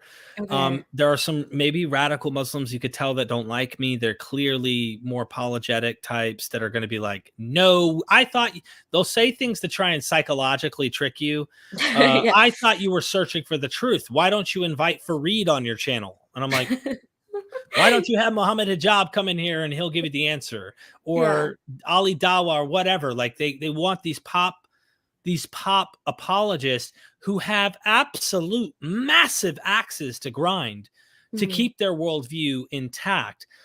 Why? Well, I don't need to explain why, but at the end of the day, I'm in pursuit of truth. I'm not interested in debate. I'm not interested in rhetoric of argumentation or threats or anything like that. That's not my goal. But if I were to compare them, I empathize. I really do, because when some of them call in, I do these call-in shows on my channel. Yeah. There's some great people. This is the thing at the end of the day. Just because I said I'm an atheist, I really want my atheist friends, the skeptics out there, to try to understand that these people, just like me as a drug addict, they're not bad people.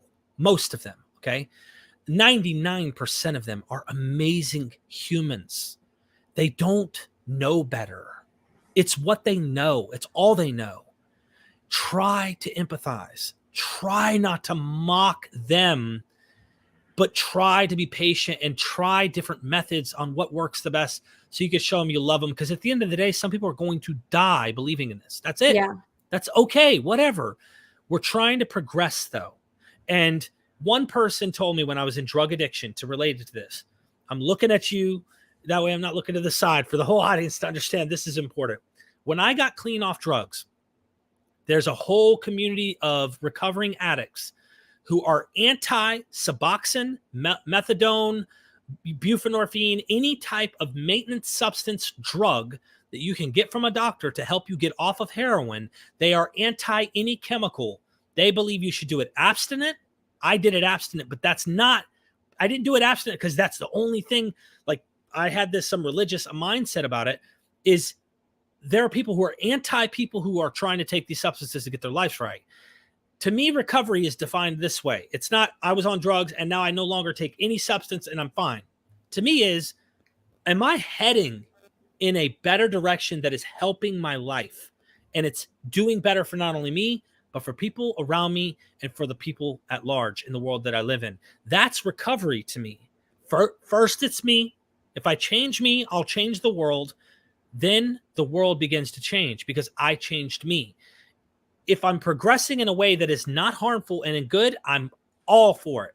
And that goes for religion as well. So I don't expect people to be like me and try and delve into science and realize that maybe there's an explanation naturally for the phenomena of existence that we live in or whatever.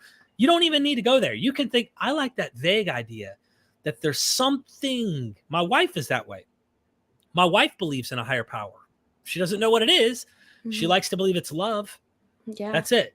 And I don't knock her for it, but I take a different position. So try to show love, be patient, because you probably were once stuck in something as well. And if it weren't for the people who try to be patient with you, try to imagine that. That's my whole takeaway. Yeah, no, that was very, very well put, and I couldn't agree more. And I'll be honest with you, Derek, like every single, like honestly, hand on heart, every single Muslim I know in my life is 1,000 times better than Islam. It's almost like they actually genuinely don't know. And I honestly feel bad. Like I don't want to rock the boat either, like, and say, hey, this is just there's a bunch of filth in here, which I know you won't stand for, because we watch the same news channel together and they're as disgusted and horrified by what they see as I am, and in life and in everything and their views. But it's just that it's literally just indoctrination since birth.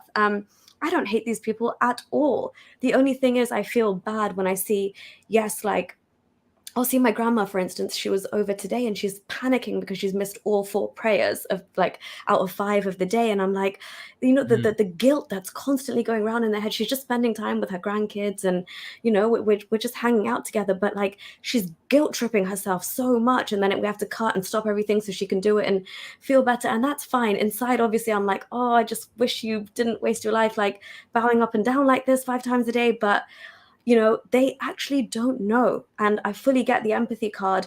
And I know you did ask me to kind of like do a call-in show with Muslims as well. And I tend to stay clear of that, because I do understand that while there are some that I think, you know, they are far better than Islam and I love them to death, there are some as well who literally come in with nothing to say, but especially as a woman, like just even some of my DMs, you don't want to know what the film that's in there.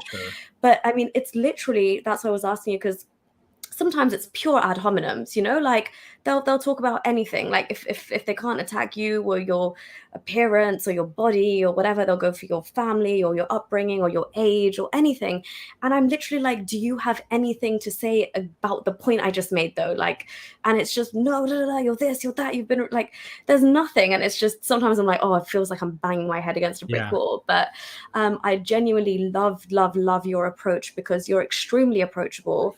Across the board for anybody questioning or doubting, and I've seen Muslims kind of engage with you, and you know it can be a very productive back and forth, so kudos to you for doing that. And I don't expect you to be patient with a godly patience for people like that at all. I don't have patience for people like that, but I let people know I will be fair if they're reasonable. The thing is I guess it's something about females as well, that like really that they look at you and they go, oh, I'm going to she has no right to, you know, or whatever. Like I don't know. Maybe you'll be surprised. Like it elevates so quickly to, you know, to like rape threats. It's just like it's in Islam. It's very like the people who come out of this, they just genuinely. I mean, I've had some of the weirdest comments. So I really try and just keep my thing to like education, informative things. If you want to learn, you'll click on it. If you don't, well, you want to harass me, then you know you'll click on it still. But I can separate the men from the boys, for lack of a better thing. But yeah, otherwise it's just some of the stuff they say, it's always like, oh, I'll marry her and bring her back to Islam, or like I'll rape her and bring her back to it. It's always like this sexual dominance and control thing. Yeah.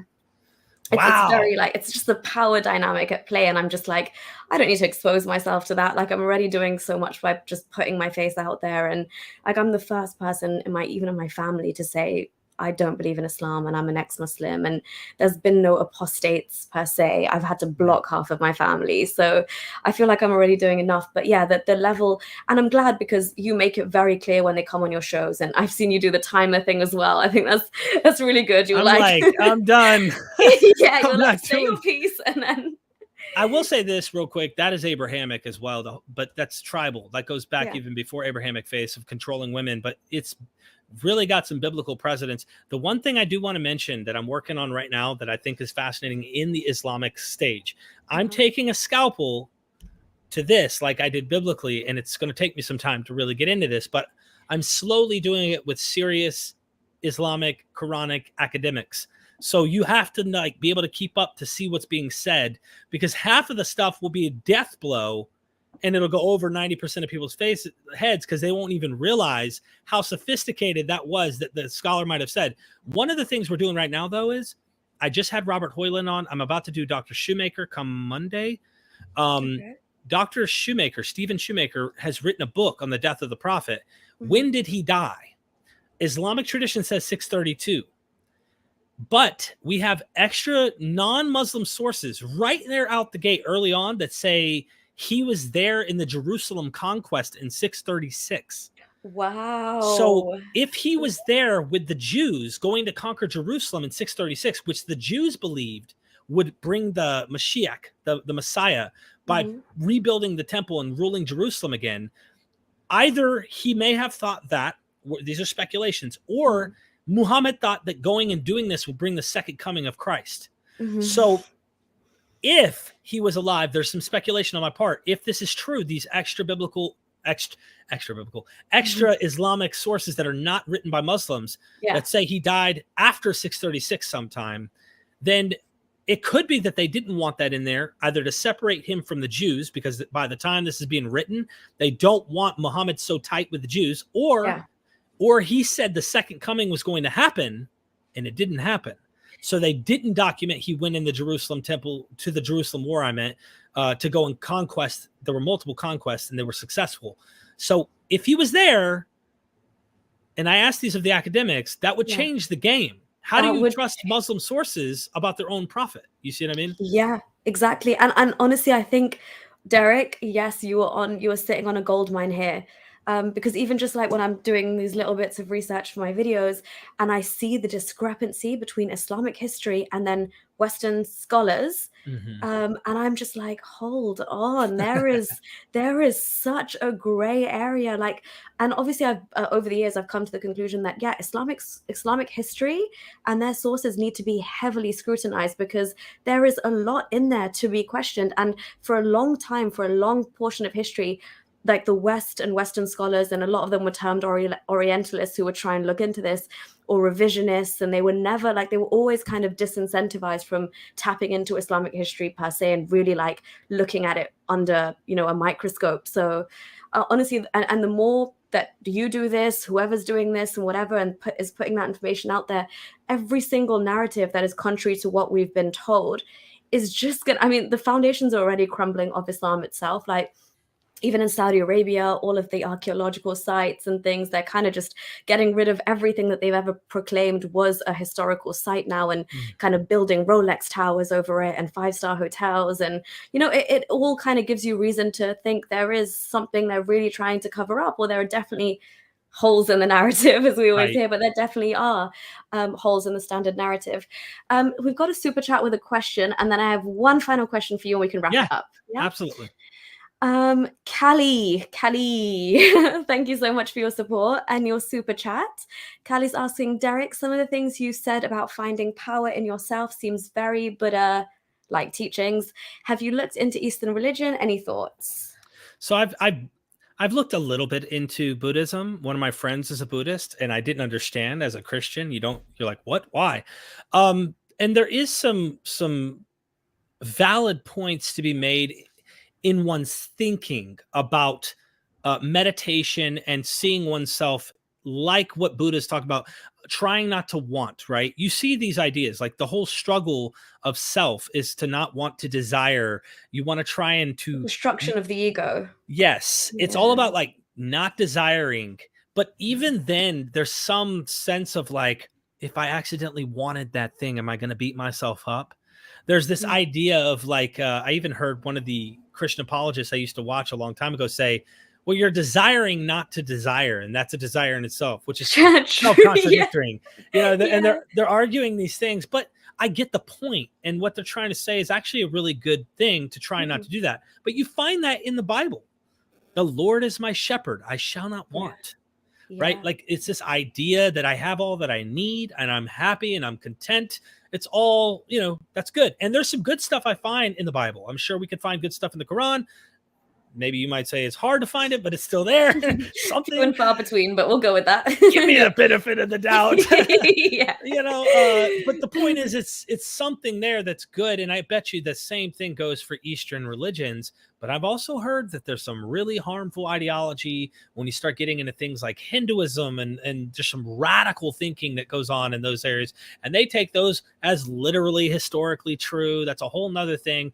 But Callie, you're I have looked into it, but I haven't done let me do an extreme deep dive investigating the historical possible Buddha or all of the various teachings. I do plan on doing that at some point. I've decided to move from Christianity and Judaism, which I still do, into Islam. And that, trust me, that's enough right now on my plate. Eventually venturing off into Hinduism and other Eastern religions to dive into their versions of hell. I know that Buddhism has versions of hell. It may not be the same as what we have because they have a reincarnation idea. I don't really know all of that. Dr. Price has told me some of these things, some of the academics, but thank you for the super chat. I hope that helped answer something.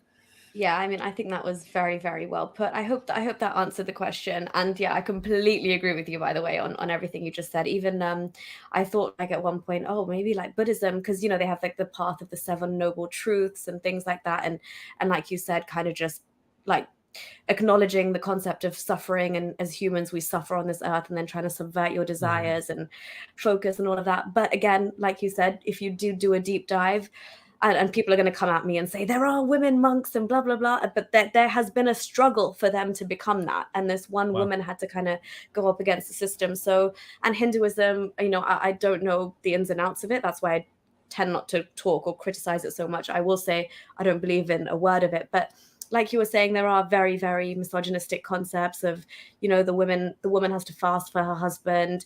There's verses where you should drink the water that your husband's feet have been in, and then the more you look into it, the more you'll find reasons to be like, oh, that's slightly problematic. And always from a woman's point of view, I think looking into a religion, you just straight away go to how women are treated, and for you that's generally an indication. For me, all Abrahamic religions were off the table completely. For a woman, this is why I do what I do, because as a woman leaving Islam, I'm trying to reach other women and say the easiest way out is just to see how it treats you.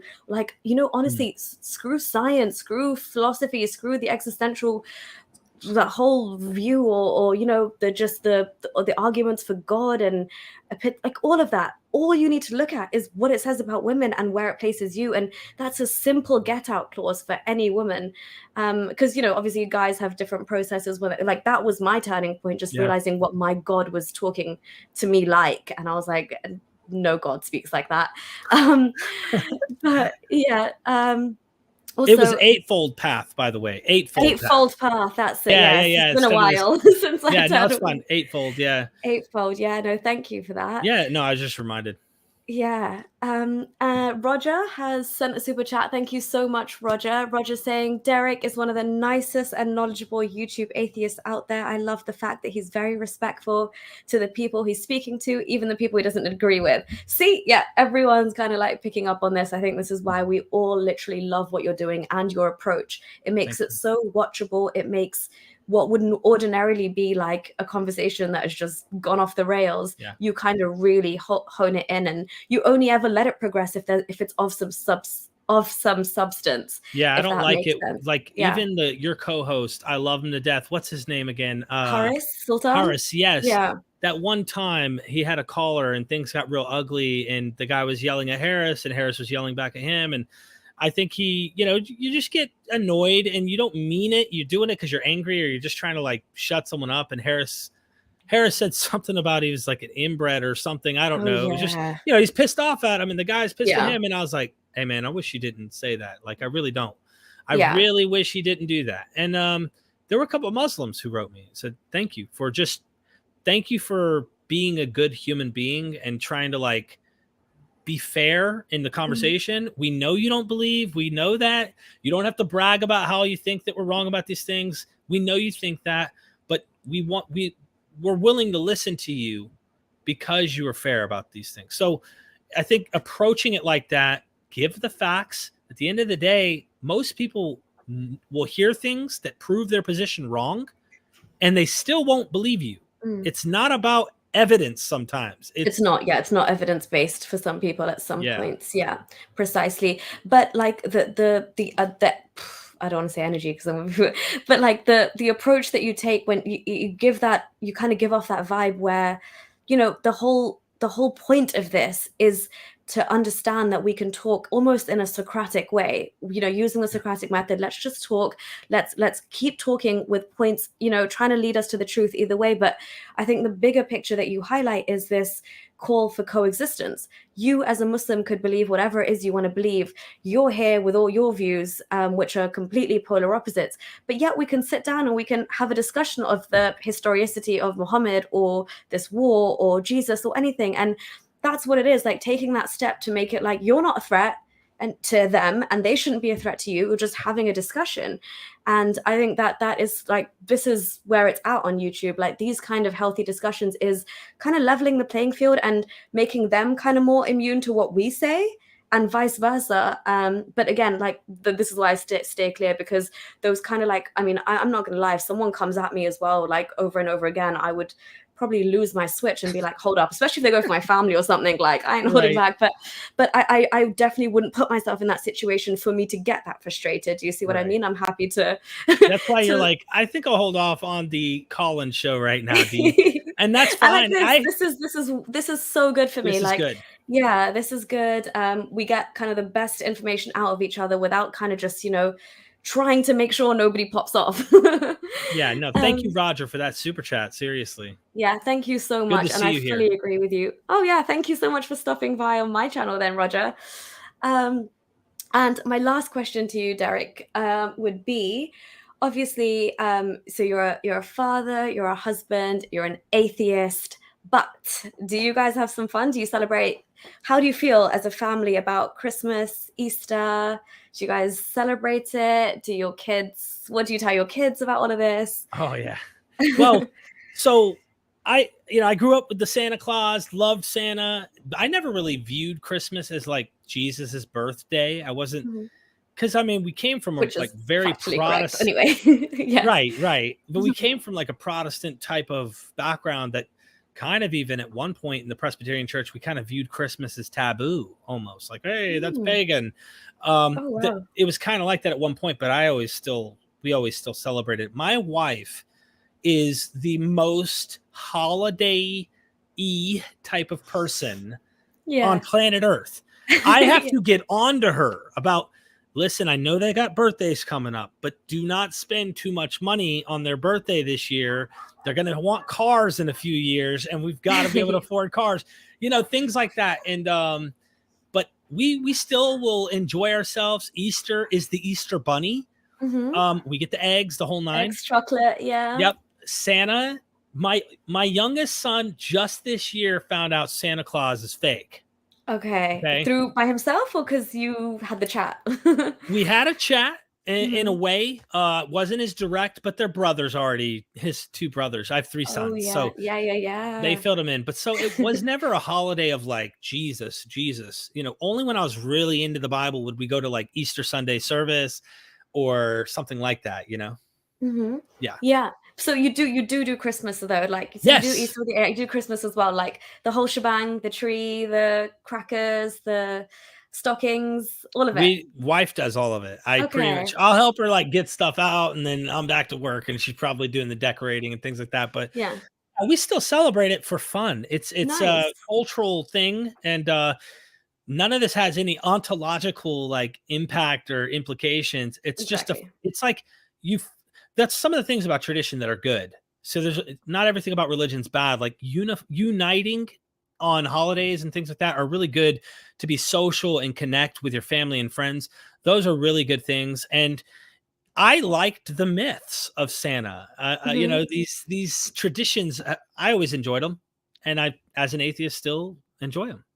Yeah, no, that's amazing. See, and because like, even me, I was never Christian, but I freaking love Christmas. I'm not gonna lie, I love that time of year. And most people I've spoken to, we had a whole like podcast with atheists from, all different walks of life and religions, but everyone was like, it's just a holiday and it's a good time. And like you Yeah. said, there are some good bits of this that we can preserve without saying any of it is necessarily factually correct, or whether it's pagan or celebrating, like bringing greenery into your house because the seasons are changing and making, all of that kind of jazz. But it is just a good time. So I'm really glad that you guys still celebrate it. And also you didn't like, have to go hard on your son and be like, there's no such thing as Santa. It was kind of just a natural process. I always ask this to people who I interview who are parents, because it's just so nice to see like how people who have come out from religion then now pass on this almost like just this openness, yet like no aversion to holidays and stuff, but also just like frank honesty and just, you know what I mean? It's really refreshing to like not have it be just forced on you to either celebrate or be ripped away from your childhood because your dad no longer believes. Right. So yeah, it's a really, really nice kind of middle ground. Well, on that note, Derek, I've nearly had you for 2 hours now, so I will let you go. Good. This has been incredible. Thank you so much. And thank you so much for opening up. I hope people get to know a lot more of the man now and your backstory. And every time you hear Derek talk and go into all those, different topics that he's going to talk about, you genuinely know where he's come from, like literally his entire thought process. And it's possible, like the way your mind has shifted throughout the years, where you are now. I mean, I think you should write a book or something, but this just goes to show you that you can literally turn anything around at any stage. You can overcome it, and you can do that. I mean, obviously you have a very loving wife and you've got kids and you've probably got like a great support system around you, but a lot of that was your personal battle. And you came out the other end, and I'm so happy that you're on this side and you're on the winning side of history, and we have you, and you are just shining your truth and your light on YouTube.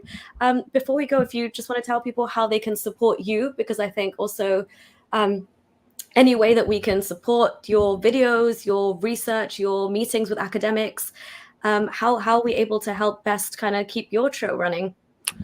Subscribe, of course, to the YouTube. Go like the videos. I do lives as well, just like you. And if you want to ask questions, those help keep the lights on. But the other way is I have hundreds and hundreds and hundreds and hundreds of videos that are not public, that are not on YouTube, that are on my Patreon. And so if you really want to take a dive, as little as $3 is the minimum to be able to join a month, which is half the cost of a Starbucks coffee. You can tap and access anything I do. You can private message me there as well. That's a way of supporting, is just helping to grow that community and keep it going, because this is my full-time job now, what I do. And you are right. I want to put a book together, but in that book, it'll give me the time without having to like rush in an hour or two and explain the existence of the universe and how many angels dance on the head of a needle and all that fun stuff. I can take the time in a book to really tell you maybe even what I was thinking in certain moments. Because there were times where I was looking at my own reflection in a spoon that I had just shot heroin out of, and I would start to cry, looking at my own reflection and just going, how the hell did I get here? So yeah, if you want to join, feel free to. If you don't, you could support if you don't have the financial means, and just likes and stuff. And I ask everyone who's watching, keep supporting her. And do you have any way of people supporting and helping? Because that would be... Yeah, thank you, Derek. Yeah, guys, literally just PayPal and Patreon would be the best way. Obviously, like as Derek is saying, this literally becomes a full-time job. Oops, sorry. This literally becomes like a full-time job. And like for me as well, currently I'm doing this full-time before I get back into studying as well full-time and trying to juggle these two things. But yeah, like honestly, like I'm still sitting at home, and I know that there's a lot of Muslims or questioning Muslims out there who can't subscribe or support just because of, reasons. They can't have my video show up on the algorithm. They share the same account with family members. Muslims have a whole nother set of issues. But yeah, even if you guys can support just by subscribing and spreading and sharing these videos, whether it's like through WhatsApp, Facebook, because I don't use Facebook or any of those things. But yeah, Derek is a family man who has turned this into a full-time gig. And he's putting out. You're trying to, though, right? Yeah. I most definitely am. So then, yeah, and look, I'm gonna make it. I told my wife that I really Mhm. want to see you grow and get to a place where you're able to actually maintain. Because look, the funds I'm making now, I'm making it. If you join, you have access to all of this stuff. If you want more, it's there. But I really want people to support you to get you off the ground to where you're at a place where you can. So if you had to pick between me or her, go and support her. That's what I'm trying to say. I'm going to be fine. I love the support. That always helps if you can make it. But I know what it's like at the beginning when you're trying to do this full time. And we need people like you. I watched your video yesterday. I was blown away by what you said and what you did. And you picked it apart and you meticulously showed the source. So we need someone like you to not be forced to have to go get a job somewhere. We need you to be able to do this full Oh yeah, time. guys, I would love to do this instead of Yeah. having a job. But yeah, no, honestly, thank you so much, Derek. I really appreciate that. And he's right with what he's saying. And obviously behind the scenes, you guys don't know like just the work that goes into this and putting together, whether it's a 20-minute video or a 40-minute video, whether the research, even just the back and forth, trying to set up dates to meet people, and especially you, Derek. I've heard you say you actually drive to meet some of these academics and professors. I mean, it's no joke. There's a lot that goes into it. It literally takes up all your time. But yeah, that's enough from us, guys. Thank you so much for watching. I hope everybody learned something from this conversation, because I have a hell of a lot to reflect on. And I'm just so glad you shared your story with us, Derek. I actually was genuinely curious as well. And there's a lot of parallels in our story, which I didn't want to go into just for the purposes of this conversation. It's all about you. But I think a book would be a very, very welcome idea. And yeah, I'd love to support even you writing your book in any way I can. And everyone who's subscribing, guys, go check out Derek's channel. Subscribe, support however you can. The videos on Patreon are in a whole different league as well. So if you want to have like that extra access, then I definitely say that forget the Starbucks coffee. This is a far more value than a Starbucks coffee. Thank you. But on that note, thank you so much, Derek. Everybody has absolutely loved this and loved hearing you. But yeah, that's it, guys. We'll let you enjoy the rest of your Saturday. Until next time, love and light, everybody. Bye.